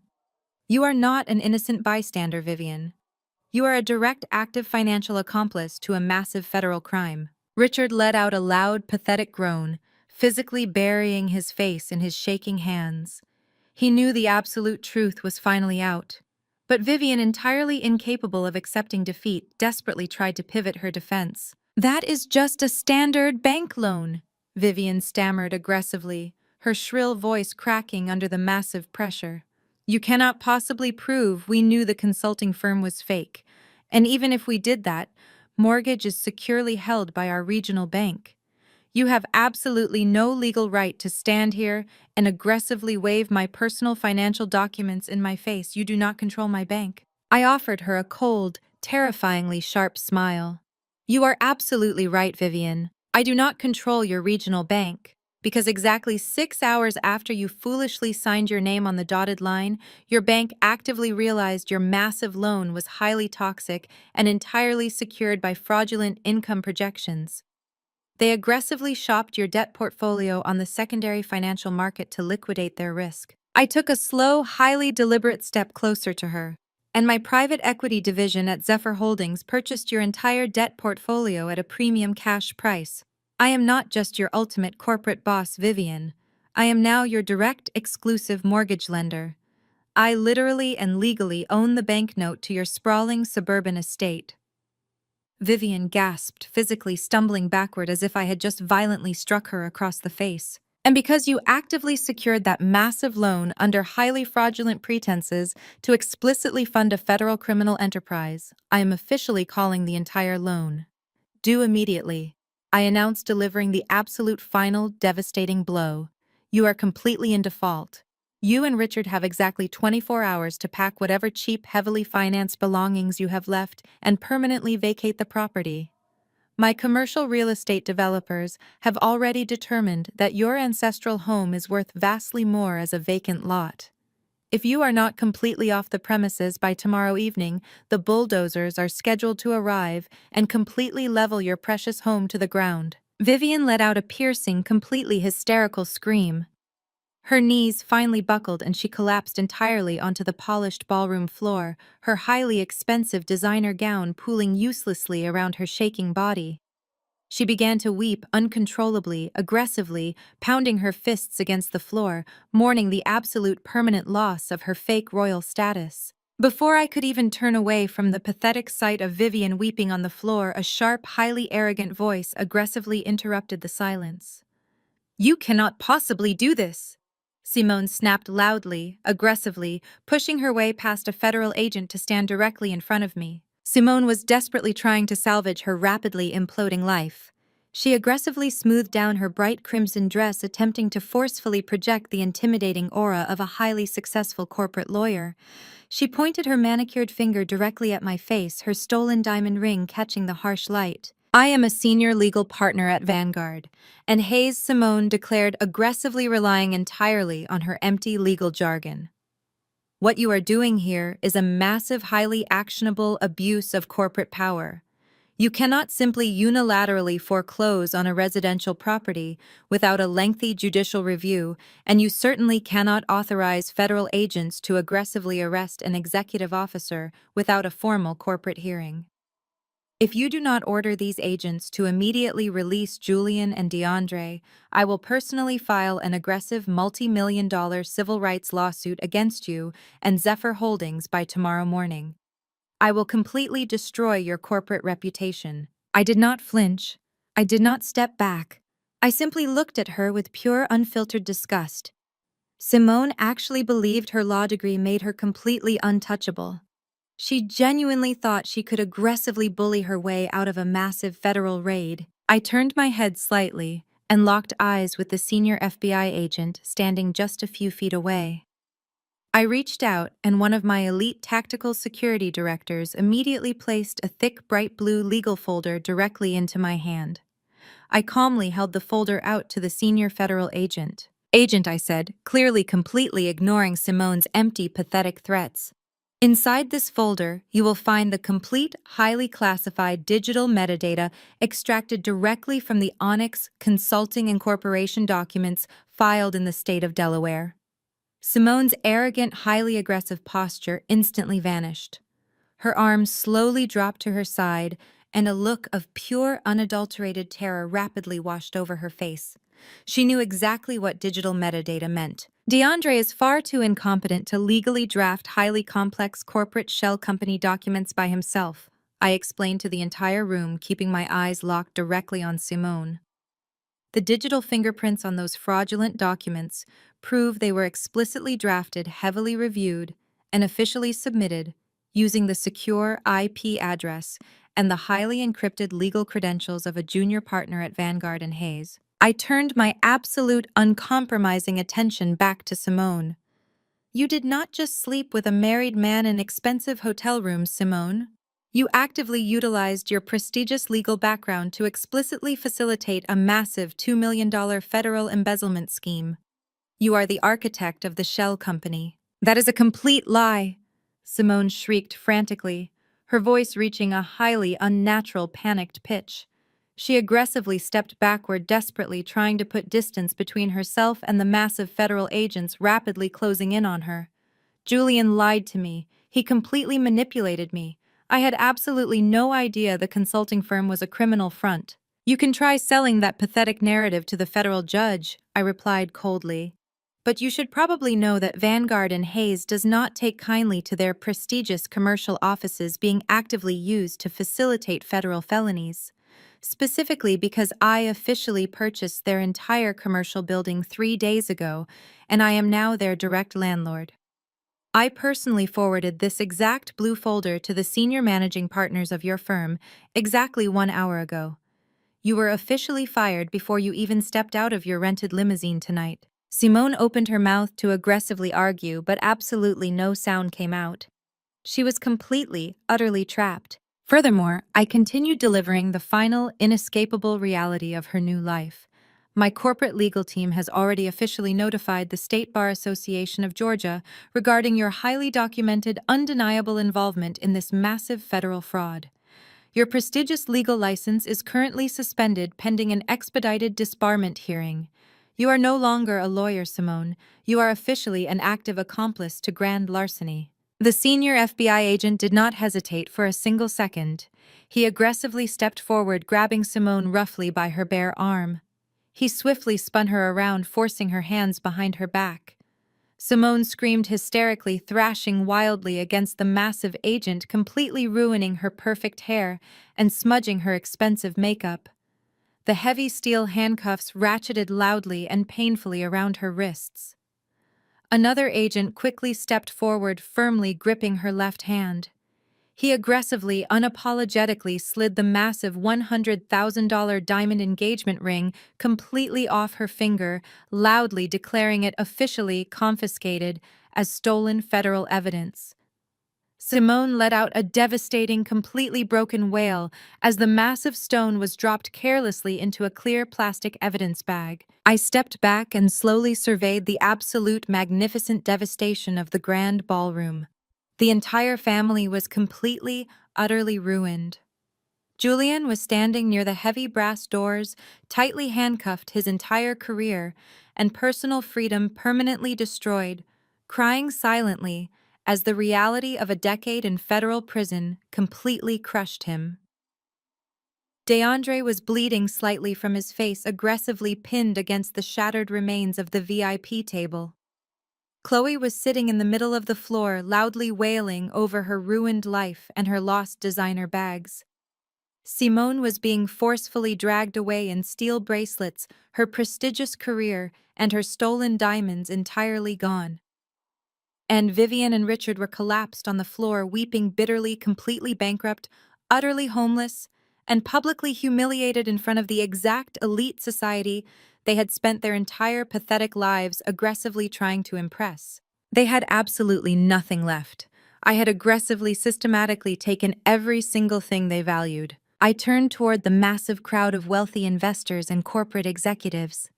They were entirely silent, completely awestruck by the sheer, terrifying magnitude of the corporate slaughter they had just witnessed. I walked gracefully over to a nearby untouched catering table.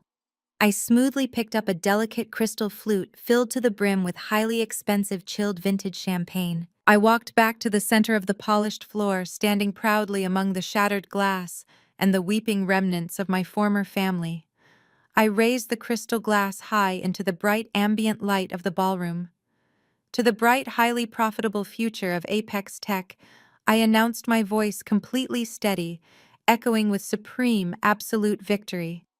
And to the undeniable reality that true corporate power absolutely never tolerates a thief. I took a slow, highly satisfying sip of the crisp champagne. I lowered the glass, placed it gently onto the edge of the ruined VIP table, right next to Vivian's shaking hand, and turned my back on them completely. I did not look back. I did not need to. I walked smoothly and gracefully toward the massive brass doors of the Grand Hotel. The heavily armed tactical security guards and the federal agents immediately stepped aside, clearing a wide, highly respectful path for me. I walked out of the suffocating, chaotic ballroom and stepped directly out into the cool, refreshing Atlanta night. My armored black Escalade was waiting perfectly at the curb, the heavy door already held open by my private driver. I stepped into the quiet, luxurious interior of the vehicle, the door closing with a heavy, highly satisfying thud. As the SUV pulled smoothly away from the curb, leaving the flashing red and blue lights of the federal raid far behind me, I looked out at the glowing skyline of the city. The massive conflict was finally over. The toxic family was completely destroyed, and my billionaire empire was absolutely permanently secured. The greatest lesson from this story is that true power never needs to be loud. When toxic people mistake your humility for weakness, let them. Their own greed and arrogance will inevitably become the exact trap that destroys them. Never compromise your authentic self to fit into a room where you are not valued. Sometimes walking away in silence is simply the first step before you come back and buy the entire building. Have you ever had to walk away from people who severely underestimated your worth? Share your experiences in the comments below and please hit the subscribe button for more stories of ultimate resilience and justice.